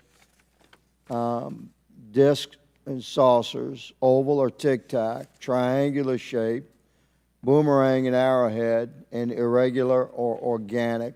Mr. Elizondo, does that summarize to you the types of craft that we're discussing today? Sir, that is a general morphology, historically speaking, of many UAP. So those descriptions are very different craft. Is it your assessment that they would come of different origins? It's possible, but it also could be in sense a matter of utility. And let me just state for the record, I never read the report that or the article that Mr. Schellenberger put out. The reason That's is a good point. We're just referencing it. Yes, sir. For descriptive purposes for the American people. Mr. Schellenberger, in this report, it's striking to me that regarding the descriptions of experiences with these various craft, several of them include biological effects and several do not. Are you familiar with what I'm talking about? Yes. Okay, so spheres and orbs, triangular craft, and irregular or organic craft includes some descriptions of biological effects, including feelings of unease, electronic device malfunctions, long-term psychological effects such as anxiety or insomnia have been noted, feeling of being watched, a shared awareness with the triangle craft, and under the irregular and organic craft, biological effects include physical sensations of warmth or cold and unexplained smells and psychological distress. So these are very specific descriptions of the reactions of human beings, which allegedly have been noted from a study here, a report. All of those experiences would have been described by the sources that the author used. I'm not sure I understand your question. This is a very broad description of biological effects, and it's striking to me that they are present with relation to some types of craft, but Right. absent in others. This would require a great deal of research and study. Can you explain that? My understanding is that this is, the database is very large. It includes both the images, the videos, the still images, as well as the human intelligence, the reports, the raw data from individuals having these experiences. So in answer to your question, yeah, I mean, I think we're looking at a very large amount of data collected over many decades. And that data is held by the Department of Defense? Well, I will say that after I published, I was told that this program, that the USAP was actually managed by the Department of Defense, but held at the White House. Roger But that. that's a single source, and I don't have multiple sources to verify that. Thank you, sir. I did my best to trick an answer out of you, but I was partially successful. Madam Chair, I yield. Thank you. I now recognize Mr. Frost for 5 minutes of questions. Thank you, Madam Chair. In addition to serving on this committee, the Oversight Committee, I also serve on the Science, Space, and Technology Committee, where we often discuss how essential data and evidence are used in science and used at departments such as NASA. During a hearing, NASA Administrator Nelson affirmed the importance of NASA in helping us to understand UAP. Mr. Gold, if the government doesn't have the data it needs on UAP because, say, someone who saw something is concerned about stigma, public backlash, et cetera, or maybe there's just not good systems in place, how are we supposed to ultimately figure out what's going on? Yeah, thank you for the question. And let me compliment Administrator Nelson that there wouldn't have been a UAP independent study team if it wasn't for his leadership and courage. We're talking about data and where we can get data from. As I described, NASA has whole archives of data, much of which I believe will likely have information that will help inform UAP. We need only look. And again, in an era with AI and ML, we can relatively quickly and easily go through it. So I think it's something that we should encourage NASA to do. However, per Chairman Grothman's comment about UAP focusing on national security sites, I believe there's something, sir, that you may have heard of called sensor bias. That because we've got more cameras, more monitoring of national security, we don't know how extensive UAP activity may be over civilian areas. And this is to the second part of your question where we're not collecting the data. We're not collecting sufficient data from pilots. We're not collecting sufficient data from civilian and commercial activities. And this is, again, where ASRS, I think, could substantially change that, get the data out there, and allow us to do good science. Yeah. Thank you. I mean, on the data, you know, I'm a really big proponent of transparency. But obviously, there's always a little bit of balance that we have to have in government on transparency as well. I mean, last year, NASA appointed a director of UAP research in response to the recommendation by the independent study team. In the final report, there's a quote, "Despite numerous accounts and visuals, the absence of consistent, detailed, and curated observations means we do not presently have the body of data needed to make definite and scientific conclusions about UAP." Can you just talk really quickly about that balance of security and transparency? So I can say, having served at NASA, it is the most transparent organization I've ever been in. When we would have conversations of executive leadership, things would leak out almost instantly. So I can assure you, intentionally or not, NASA's very transparent. I don't know if many of you have worked with engineers or scientists. They love to talk. So I believe that NASA is a paradigm of transparency, but we must have the ability and the data to be able to be transparent with. And if we're not gathering that, if we're not looking at it, then we can't bring NASA into the game and get to that good science that you need. You know, it was about a year ago, I was touring a facility with a pretty senior government official. We went by a certain hangar, and they said, yeah, that's, you know, a company leases that out. We don't really know what's going on in there. We have no way of knowing what's going on in there. And there was a few of those, in fact, while we were driving around this facility. To what extent do you think that some of the UAP out there comes from off the books or unauthorized experimental aircraft? I mean, I think probably the vast majority of UAP are drones, experimental aircraft, weather conditions, which is, again, why I say if we review the data, I think we're going to discover a lot about things we weren't even thinking about. But there is a percentage that isn't.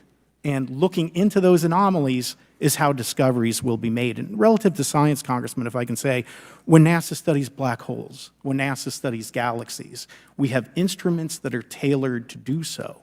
With UAP, we're using cockpit gun cameras or cell phones.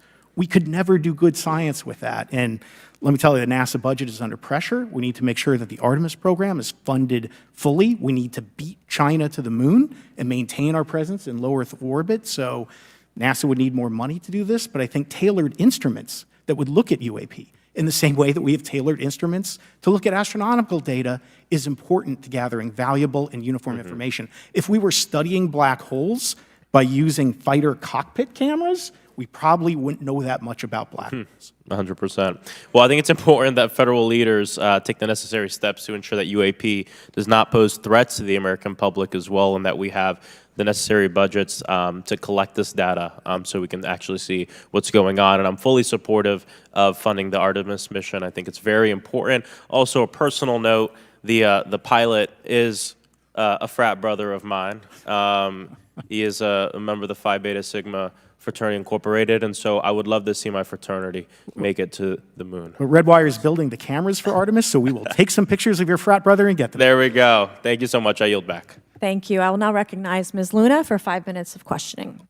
Mr. Elizondo, to your knowledge, can you name the country and around time frame that the first back-engineered UAP program started?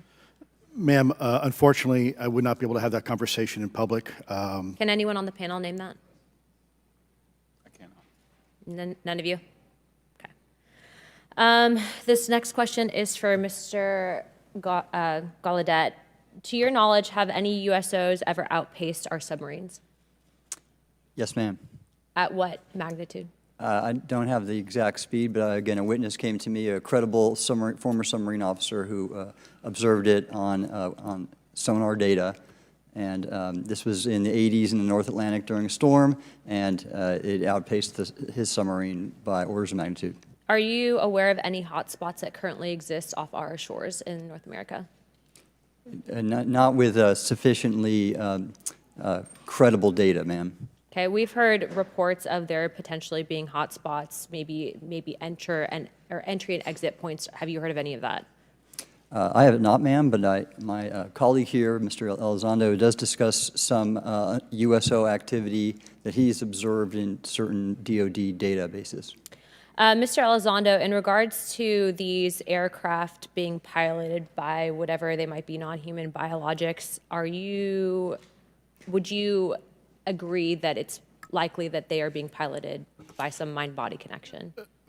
Ma'am, I think it is safe to presume here that they are being intelligently controlled because some cases seem to anticipate our maneuvers, and in other cases they seem to, I came across an email where the word stalked was used in a very secure email between Navy officers discussing their ships' being pursued by a UAP. In our previous panel, we had Grush, and he had testified to say that some of these were interdimensional beings. Can you speak on that at all?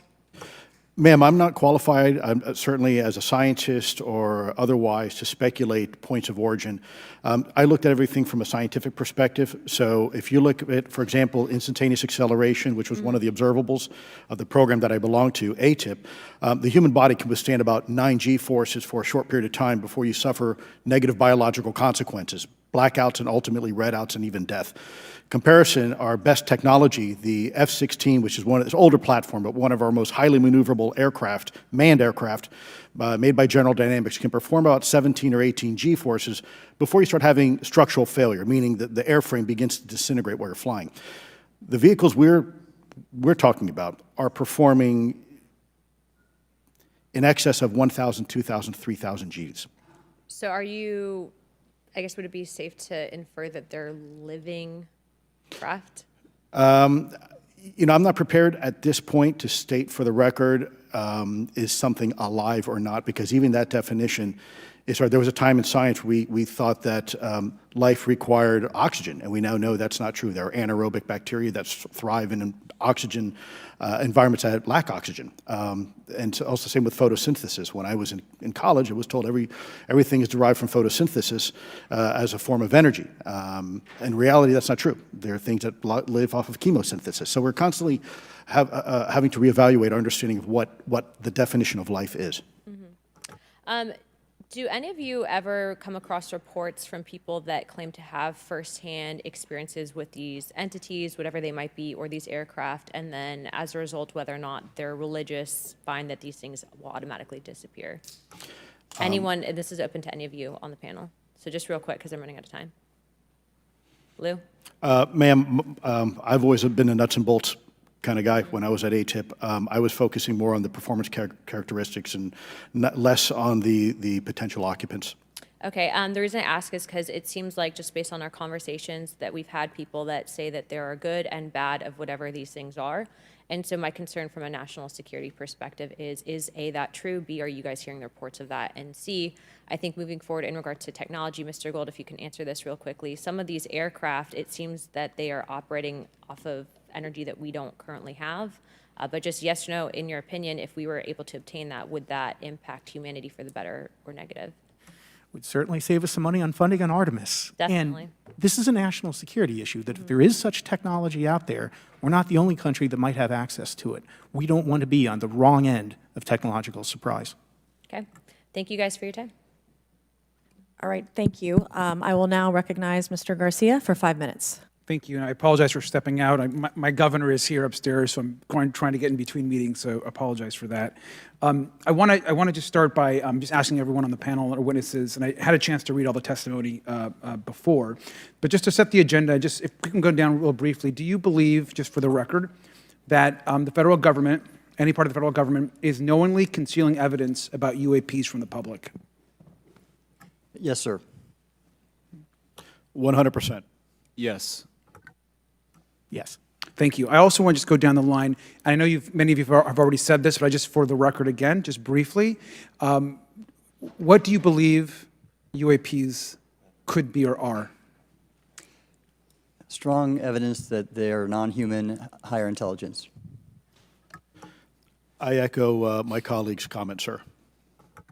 Genuinely do not know. Don't know, but we must find out. Okay, thank you. I appreciate those answers, gentlemen. I think this is obviously another remarkable hearing with just really important information, so I thank all of you for answering the questions. Admiral, I just want to go back to one thing. Now, last year, our subcommittee heard from 2 retired Navy pilots, Lieutenant Ryan Graves and Commander David Fravor, regarding UAPs. Actually, I think Ryan is here in the audience and been a great person to get to know and to have conversations with. He, of course, has been involved in the Safe Airspace for Americans Act with Chairman Graves, with Chairwoman Mace for UAP reporting by civilian aviation personnel. Can you discuss briefly why it's important for civilian pilots to be able to report UAPs and why these legal protections are critical for our national security? Yes, Congressman, thank you. And I did invite Ryan Graves is my guest, as I'm on his advisory board for the Americans for Safe Aerospace, and the legislation that you supported and introduced, I fully support as well. And I think it's important that more civilian pilots, commercial pilots, report so we can better understand and learn and do research on UAP, as well as remove the stigma so more citizens report on what they observe. And also, it'll only contribute to aviation safety when we have a better understanding of where these UAP are, how they operate, and at what frequency and what capability level. So it's important for aviation safety, and it'll be important for moving science and research forward. Thank you, sir. And I just want to reiterate to my colleagues, I mean, this is a very bipartisan piece of legislation, and we just got to continue to get this through the Congress, and it's incredibly important that civilian pilots have the opportunity to safely report the UAPs that they are seeing or encountering in the air. And I can't express how critical this piece of what I believe is a larger collection of evidence and facts actually happen. We've been approached by pilots. I've talked to folks that have been engaged with our office and others, and there is still enormous stigma. And essentially, we don't have a system where folks are feeling free to be able to report what they're seeing. And so I just want to reiterate that advocacy. Mr. Gold, in your testimony, you discuss NASA's Aviation Safety Reporting System, a confidential, non-punitive reporting mechanism. In the Safe Airspace for Americans Act, we explicitly allow for civilian reporting, of course, of UAPs. Can you explain why the NASA task force recommended the use of the Aviation Safety Reporting System? The Aviation Safety Reporting System is an existing system that is trusted, that has taken hundreds of thousands, now millions of cases. And again, recognizing budgetary constraints, this seemed like the perfect way to be able to gain more data. And when it comes to the stigma, sir, it's something that pilots are used to reporting on, that crew is used to reporting on. So it's a great way to get data, to overcome the stigma without spending really that much more additional money since the system exists. Thank you so much for your support of that. Thank you for what Ryan Graves does. This is a common sense means to expose the truth of UAP for the purpose of this hearing. Thank you. And I just want to also add, now earlier this year, as part of the House Defense Authorization Bill, the NDAA, I had filed an amendment to include the UAP Disclosure Act, which would create a UAP Records Review Board and exercise with exercise of eminent domain over UAP-related material, modeled actually on the JFK Assassination Records Collection Act, which is widely known. Now, the amendment was blocked, but thankfully the Senate included the amendment by Senator Rounds and Schumer for the UAP Disclosure Act. So I just again want to say that we should be pushing and ensuring the UAP Disclosure Act, which is bipartisan in its support, should move forward. And if I can just briefly, particularly Admiral, can you just briefly, as I close my time, explain why the UAP Disclosure Act would be critical for us and our national security? Thank you, Congressman. Yes, I believe the UAP Disclosure Act is important for national security, as well as advancing potential socioeconomic benefits resulting from UAP research, as well as public safety, as we referred to previously regarding aviation.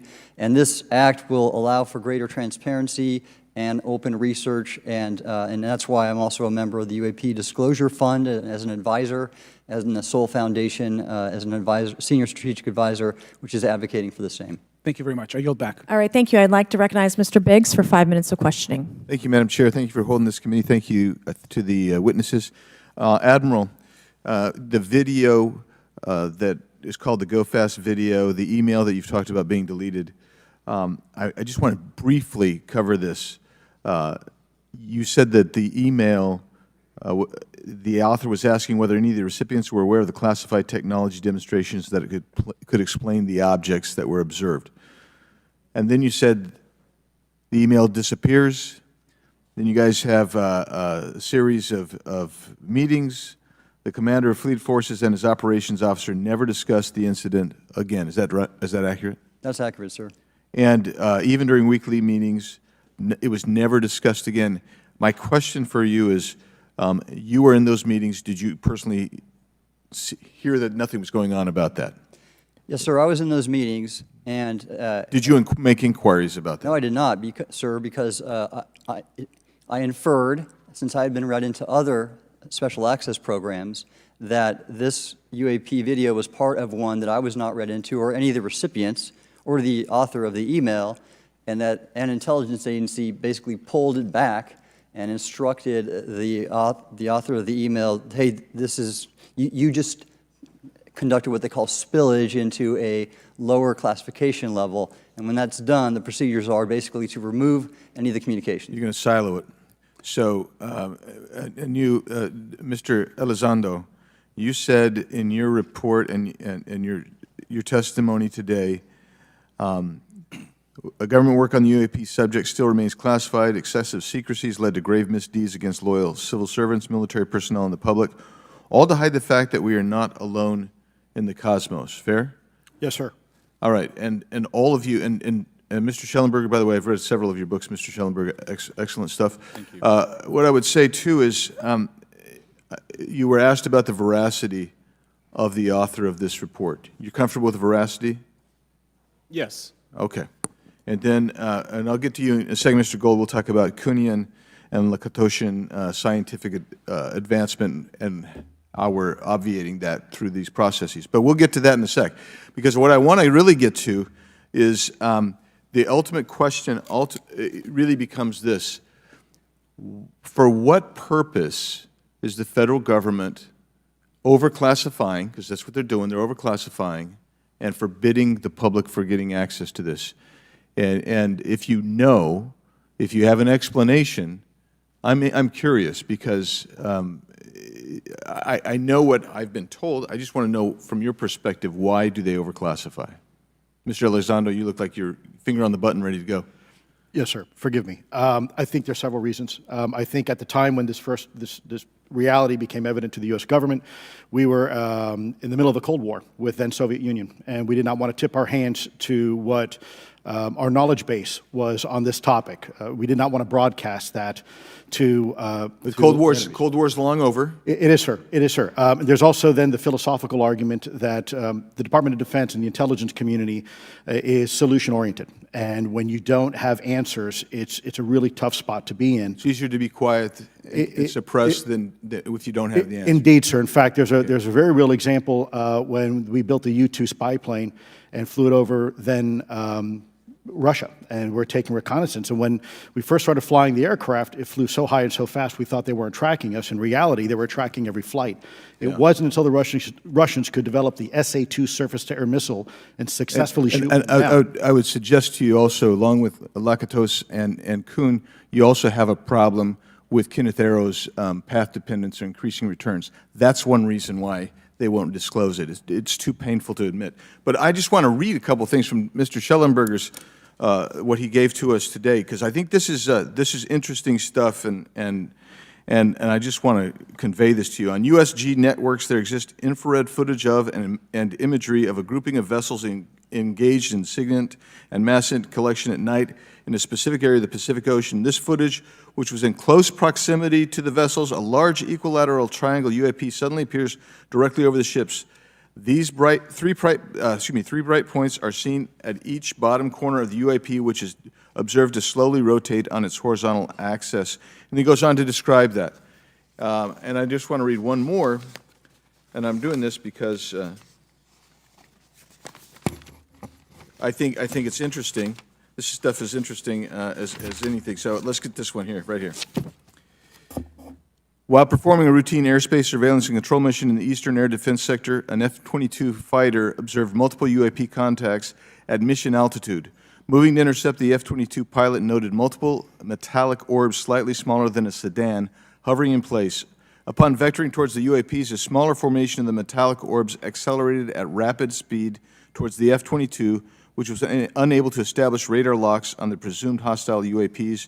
The F-22 broke trajectory and attempted to evade, but was intercepted and boxed in by approximately 3 to 6 UAPs. And then I'll leave that there, but because I just have no more time left. Well, she's not looking. So let's just get into let's get into part of this. I thought I would be saved by the bell. No. Let's talk about Kuhnian, Lakatoshian type of scientific development, and the problem that we have here is you have institutional blockage of what would be normal development of scientific ideas. And if you want to expand that, Mr. Gold. We're over time, so be very fast, please. I'll just say I'm a recovering attorney, so please take it easy on the science. But all breakthroughs have been heretical at first, And that's the challenge that we face, particularly with something as extraordinary as this, which is why gathering the data is so important. And I'll just end by saying, by the way, the overclassification of material is in no way limited to UAP. That is occurring throughout the government, as well as the inability to get people classifications in a timely and efficient manner, and then to have those classifications be broad enough to be useful. So this is a larger issue that I hope that Congress will look at. Thank you. Thank you, Mr. Biggs. I've been generous. All right, Mr. Burleson, I'll recognize you for 5 minutes of questions, please. Thank you, Madam Chair. Mr. Elizondo, does any branch of the United States government or defense contractors possess technology? Sir, there's documentation that I believe was submitted for the record that was approved for release by the U.S. Pentagon, by the Department of Defense Office of Pre-Publication Security Review, and it states one of the reasons why my predecessor program, OSAP, was trying to collect material of unknown origin. Was it successfully collected? It was not. What happened is that there was an aerospace contract company that requested to divest itself of the material that was collected in the 1950s. Unfortunately, that didn't actually occur. So let's dive into that. That's the Bigelow Aerospace, correct? So yes, sir. There was a journalist, Christopher Sharp, who said that there was a transfer between Lockheed Martin, Bigelow Aerospace, and the CIA allegedly blocked this. Can you describe that? What I can say is that it was blocked. Why it was blocked, I can only surmise.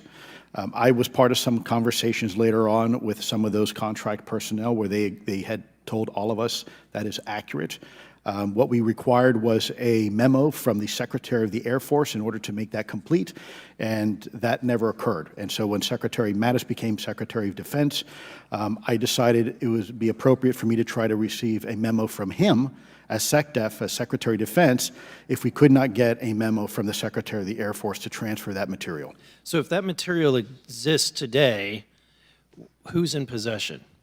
Sir, I wouldn't be able to have that conversation in an open hearing. We'd probably have to have that. Okay, my question to you then is, if we were in a secure setting, if we were in a SCIF, would you be able to provide or get access to something, whether it's visuals or material that we could put our hands on, or biologics, that would convince me, that would show me that we have non-human origins? Sir, that decision would not be mine.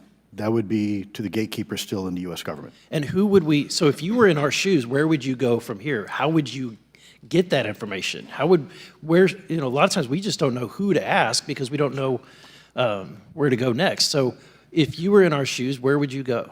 Well, I prefer to answer that question in a closed session. However, we established AARO for that very purpose, and unfortunately, under its previous leadership, it failed. So one would hope that they would have the authorities necessary to do that. Let's hope that this new iteration of leadership will be successful.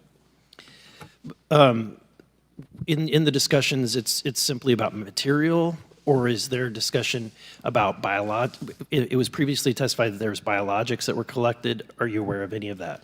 I am, sir, aware of the reporting that biologics have been recovered.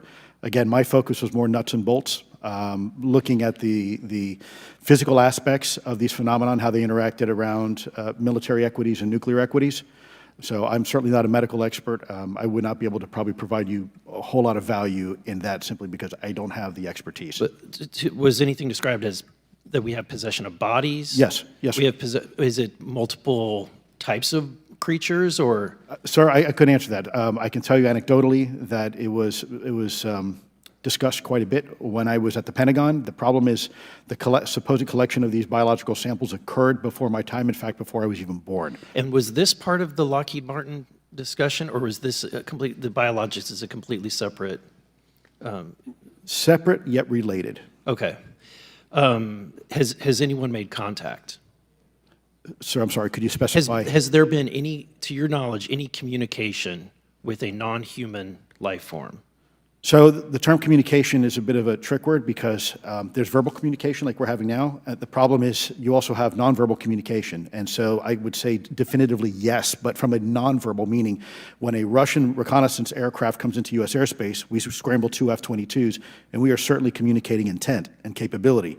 I think the same goes with this. We have these things that are being observed over controlled U.S. airspace, and they're not really doing a good job hiding themselves. They're making it pretty obvious they have the ability to even interfere with our nuclear equities and our nuclear readiness. Is the United States government and our contractors, are they pulling technology from this? Or they're reverse engineering this? Sir, as I previously stated, and please forgive me, I am not authorized to discuss specifics about crash retrievals. I signed documentation with the U.S. government. What I can say was, after a very thorough review process by the Pentagon, what I wrote about, and that was my limit, unfortunately, that I was given. Thank you. Yes, sir. Thank you. I would like to recognize Mr. Timmons for 5 minutes of questioning. Thank you, Madam Chair. Mr. Elizondo, you just said something interesting. You said they don't seem to be hiding. They don't seem to be hiding. The UAP sightings are becoming increasingly brash, if you will. And, we've been hearing about these for years, but they've generally been isolated and not as consistent and over-critical military installations. Would you say that's fair? Is this becoming increasingly often? Is it happening more and more? Great question, sir. Let me see if I can answer this for you. Certainly, there seems to be some indication that they're being provocative, meaning that they're, in some cases, literally splitting aircraft formations right down the middle. So that's an air safety issue.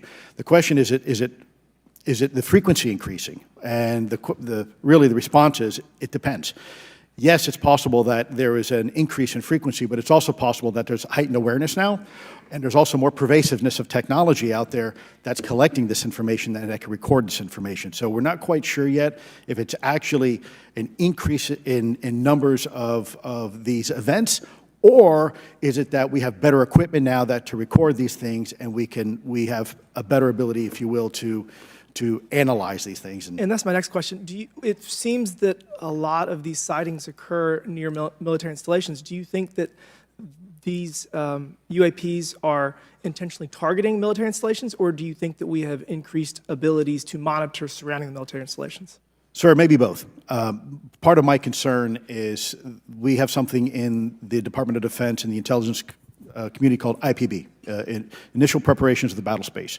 And we use equities like ISR, intelligence, surveillance, and reconnaissance, or other type of equities and technologies to prep the battle space.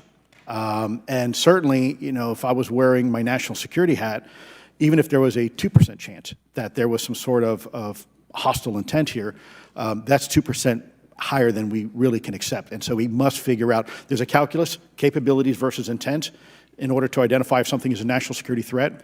We've seen some of the capabilities, yet we have no idea in the intent. And so this is why this discussion is somewhat, I think, problematic from a governmental perspective, because we have no idea. Sure, thank you. Mr. Schellenberger, you're particularly familiar with the Langley Air Force Base incident a year ago? Are you familiar? Just from what I read in the Just news. from what you've read? Yeah. I would imagine a large percentage of the American population became aware of that with the Wall Street Journal article. Would you agree with that? Yes. And were you aware of that incident prior to the Wall Street Journal article? No. To the rest of the panel, was the Wall Street Journal article the first time that y'all were made aware of what was essentially an over 2-week UAP frenzy over Langley Air Force Base? Were y'all aware of this prior to the Wall Street Journal article? Anybody? Show of hands. Yes, sir. Dr. Guyette, could you give me how did you become aware of it? Well, a colleague of mine who I referenced previously, Chris Mellon, he wrote an extensive article about this, that there were other incursions of drones over Langley before this, as well as many, many military installations over the last 5 decades. And it's my understanding that there's been an ever-increasing in number, and I'm trying to think how to say this because I wear 2 different hats. I'm still in the Air Force. So, I mean, it seems that they're becoming increasingly brash, and the question that we really have to figure out is it China or is it non-human? And I think that's the biggest question the American people want to know. If it's China, it's scary because they have a lot of technology that we cannot explain. And if it's non-human, that's scary because we don't know the intent. Would you say that's fair? Yes, Congressman. And in fact, I really believe that we should use this hearing as a catalyst to improve and bolster our air defense capabilities and our maritime domain awareness capabilities, because obviously there are holes in it, whether it be UAP of non-HI direction or NHI direction, or, as you say, sir, China or any other adversary. Are you all aware of any task force at the Pentagon or in the national security apparatus that's trying to assess the answer to that question? At the current moment, sir, no, but this is a great point. From 2020 to 2022, there was a UAP task force in the DoD succeeding where Mr. Elizondo worked, led by Jay Stratton, who had the first comprehensive whole-of-government approach to UAP, which involved pathways to declassification and to increase transparency, as well as assessing the national security risks of UAP. This was a really well-established approach, and we have all advocated that something like it return. I'm running out of time. The last thing is that we need authorities. The law enforcement, military do not have authorities to actually engage, and Congress needs to act to give those authorities to local law enforcement and the military so they have clear guidelines on how to assess these issues going forward. I yield back. Thank you. Thank you. I'd like to recognize Ms. Boebert for 5 minutes of questioning. Thank you, Madam Chair. Now that we have all been cautioned in this committee hearing that the mention of Pentagon's Immaculate Constellation program could put us on a list, well, I already find myself on many lists, I'm sure. So I speak my mind often, so why not just keep going with it? May as well just go all out and say it. The earth is flat, birds are government drones, and we've never set foot on the moon, and Joe Biden received 81 million votes in the 2020 election. So let's just see how many lists we could get on here today. But Mr. Schellenberger, I wanted to ask you, I think I understand from this hearing that you would agree that classifying information like this is not in the best interest of the people. Is that correct? Yeah, I mean, with the caveat that, of course, I would support classification necessary to protect secrets essential to national security, but I think it's pretty obvious that there's overclassification. Overclassification, yes. And so in most instances, if they can't tell us what, do you think at some point they'll at least tell us why? President-elect Trump has repeatedly committed to greater transparency, both on the UAP issue, on JFK files, on COVID origins, and many other things. So I think that we need to make sure that the next administration is held accountable for that. Agreed. And this is for all four of you. Yes or no, please. I have many questions I want to get to. Are there any known instances of recovered materials or technologies that are not of human origin and maybe connected to any advanced bioscience defense programs within the USG? I don't know. I wouldn't be able to answer that, ma'am. I don't know. I don't know. Okay, so there are rumors that have come up to the Hill of a secretive project within the Department of Defense involving the manipulation of human genetics with what is described as non-human genetic material, potentially for the enhancement of human capabilities, hybrids. Are any of you familiar with that, yes or no? No, ma'am. I am not, ma'am. I'm not. No, ma'am. Okay, I would like to know, with Immaculate Constellation, how does this relate to UAP activities, Mr. Schellenberg, in oceanic environments? Are there any instances where the Navy or other maritime forces have encountered UAPs that could not be explained by known technology or natural phenomena? Yeah, the Immaculate Constellation covers both terrestrial and oceanic, and there's actually a number of cases described in the report that occur in the ocean. And do you believe that there is a concerted effort by the Pentagon to keep Congress out of the loop regarding these UAP activities, specifically in our waters? Yes. I think it's about 5% of our ocean that's actually been studied in detail by man, and we've studied more of space than we had of our own oceans. And so are there any accounts of UAPs emerging from or submerging into our water which could indicate a base or presence beneath the ocean's surface? I don't know about a base, but as I mentioned, I had a different source entirely describe this pretty extraordinary footage that exists of orbs, of an orb coming out of the ocean and being met by another orb. Some would say that there's multiple hotspots where we see frequent activity. So in your investigations, have you come across any data or visual evidence like sonar readings or underwater footage of these UAPs? I have not beyond what's in the report. You've written about UAPs not only in the air but in underwater. Are there any specifics on what you've learned about the UAP activity in our oceans? Particularly, have you spoken with sources who have provided any evidence or eyewitness accounts of these UAPs interacting with our naval forces or being detected by our underwater surveillance systems? Nothing beyond what's in the report and then the specific case that I mentioned with the orbs. So this report says it all. There's no other information that we are aware of regarding the activity within our waters. I have other sources that have told me that have shared a significant amount of information, but they're not comfortable with me sharing it at this point. Okay. Are there any technological capabilities observed in these oceanic UAPs that seem to defy our current understanding of physics or our engineering capabilities? It seems like they all do. Yes, I would agree with that. My time is up, but I do appreciate your bravery, your courage for coming here and speaking today. And it seems like there's still some questions that we need answers to, and we will not relent until we get those to the American people. Thank you all. Thank you. I move to allow myself and the ranking member 5 additional minutes for questions without objection, so ordered. Mr. Elizondo, were you read into the Immaculate Constellation program? I would not be authorized to confirm nor deny the existence of any ongoing or past program, especially as it relates to a special access program, either by name or trigraph. Okay, and then does the U.S. government or private contractors, do they work with other foreign countries, China, for example, to exchange data, quote from a source, that intelligence data about UAP? Let me see if I can answer that a little bit more generally, ma'am, if I may. We do have foreign material exploitation programs. That is something that is widely known, and that term itself is unclassified. How exactly that works becomes a bit sensitive.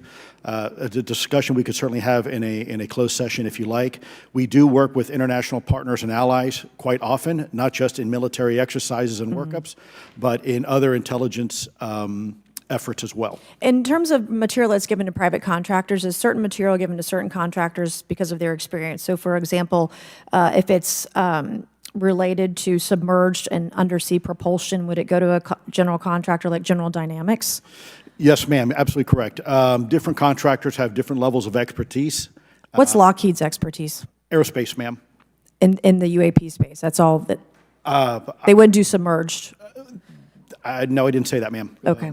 Lockheed Martin and others do quite a bit of work both in our atmosphere, in space, and even underwater. There are certain efforts to. It's a tough question you're asking. You put me on the spot here. I'm looking for the answer. Yes, ma'am. No, they are involved in a lot. I would rather let Lockheed Martin explain the different domains that they are involved with. Probably not authorized to discuss that, but they are involved in a lot of different areas and domains. Admiral, flight safety risks for our pilots, based on what you've experienced and seen in your career. They're extensive, and the one exercise I referred to where I received the email that was then deleted was the pilots, and this is worth bringing out. There are debunkers out there who have said the Go Fast video was just a balloon. That was only one video that was released. There were dozens of these encounters that pilots, friends of Ryan Graves, who's in this room right here, witnessed and caused significant safety concerns. And to almost call out an exercise and shut it down, which is very compressed, and the carrier's getting ready for deployment, and the pilots have to get certified to land on a carrier, it's extreme, to say the least. All right, I have two last questions. Real quickly, Mr. Schellenberger, how do we get more whistleblowers to come forward? Well, this hearing does, is very important, and obviously, I can't encourage whistleblowers to obtain information, but I can guarantee that I will protect them and go to prison to protect their identities if they come to me. Yes, sir. Okay, my last question. The first hearing we had on this, I'd never been briefed on UAPs or what they were, biologics, non-human, et cetera. How would you define, each of you, my last question, how would you define non-human biologics, non-human intelligence? What are we actually talking about? Admiral, and we'll go down the line. I don't think it's a stretch when you look at the diversity of life on this planet and the size of this universe to think that there would be more diverse, higher order, non-human intelligences throughout the universe, and that's probably what's visiting us. I would take the scientific approach. The definition would be the ability to react to a stimulus in a manner that requires an intellectual thought process. I just don't know. I think we must be modest in our assumptions that we're looking for intelligence. That could be biological, it might not. Non-biological, but what non-biological intelligence, what does that mean, though? Artificial intelligence, ML, machines. We assume that all intelligence would be like us, and every time we look out in the universe, we are humbled relative to what we don't know in terms of the forms of intelligence and what it may take. I can assure you I probably can't ask you your question, but I think the ultimate answer is going to surprise us all. And then Mr. Garcia, you had a few closing remarks. I know we're about to hit votes here, so I'll be brief. Just, I want to thank you all for being here. I want to thank Chairwoman Mace especially for holding this important bipartisan hearing. And I want to thank all the committee members that are interested in this topic. I think our commitment to all of you and all the folks that have contacted us, and certainly to the advocates and the pilots, is that we need to continue investigating UAPs. I think the country the country is owed explanations and ensure that the safety or national security is always protected. This is a conversation and questioning that must continue, so I'm very grateful to all of you. And I also just want to add, just personally, I think it's really important for me, two things guide my questioning and my observations on UAPs. One is we should always be guided by facts, science, and data, and stay serious on those issues. And the second thing is I think that we should not limit our imagination and our thoughts and our curiosity on what UAPs could actually be. And I think those two things for me are really important, and I'm grateful for all of you to be here. So with that, I yield back. Okay, and we have Mr. Ogles, who is on the way. He's going to be here any second. Is that correct? Want to check, and he'll be the last member with questions that we have today, and then we have votes. So we want to thank you all for being here. I want to thank Mr. Garcia and folks on both sides of the aisle for being here today and being patient. We have a lot more questions, and I hope that this will open the door to more hearings in the future. I obviously would like to know how much taxpayers are spending on this. You have the right to know, but also if we're spending money on something that doesn't exist, why are we spending the money? And if it does exist, why are we hiding it from the public? And of course, our national security is a huge issue, because if there's technology that could harm us or our allies that are in the hands of our adversaries, we obviously want to stay ahead of that to the best of our ability to ensure that that technology is not in the hands of someone who could use it against us or our allies anywhere in the world. So, Mr. Ogles, you're just in time, babe. I will recognize you for 5 minutes of questioning before we head on out today.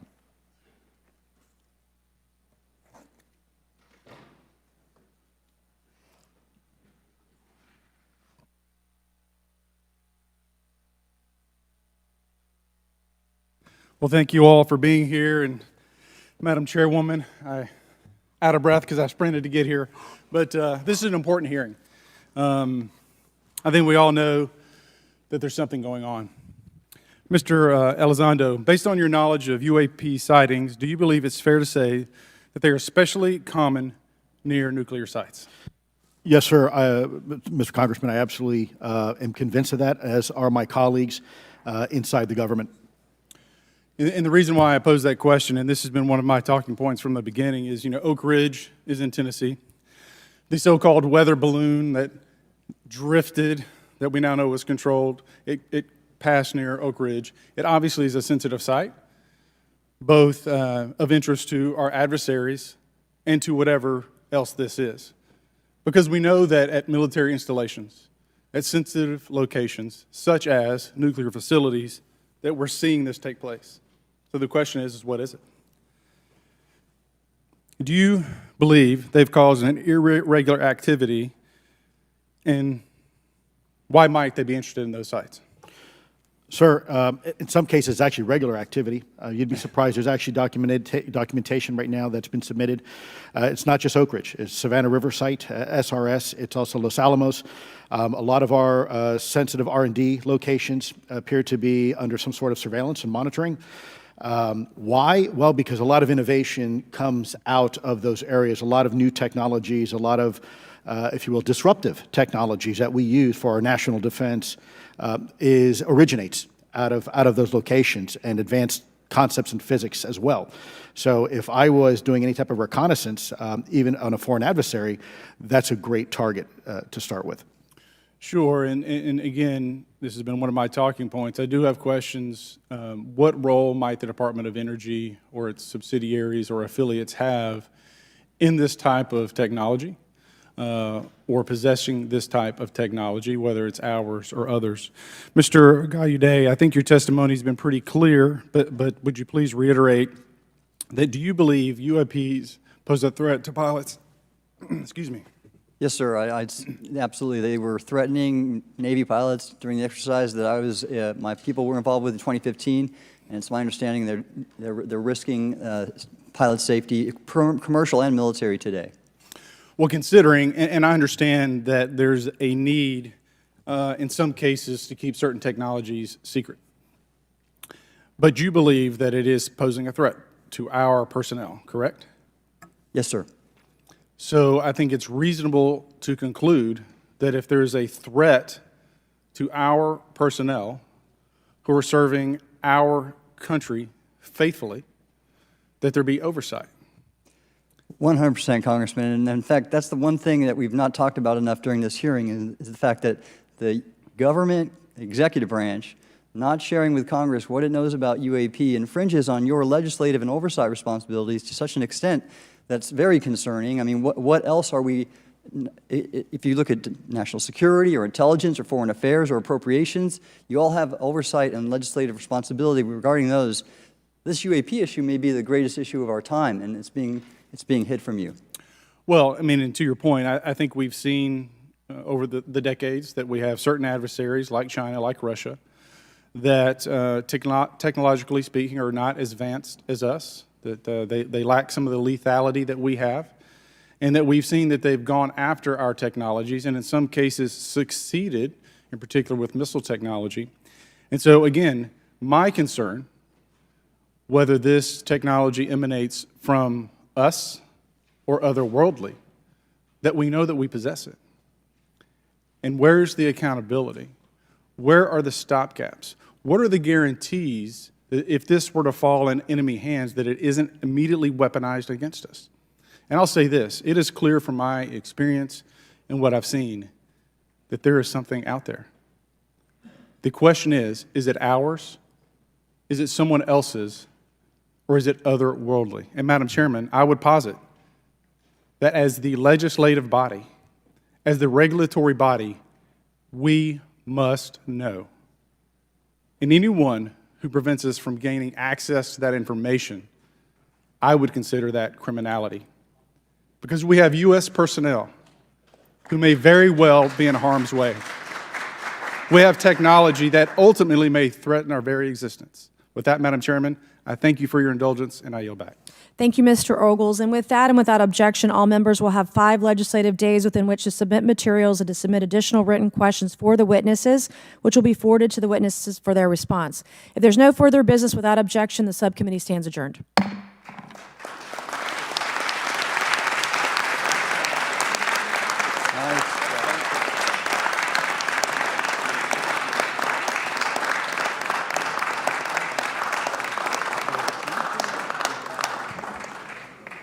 Well done, sir. Thank you. That was a nice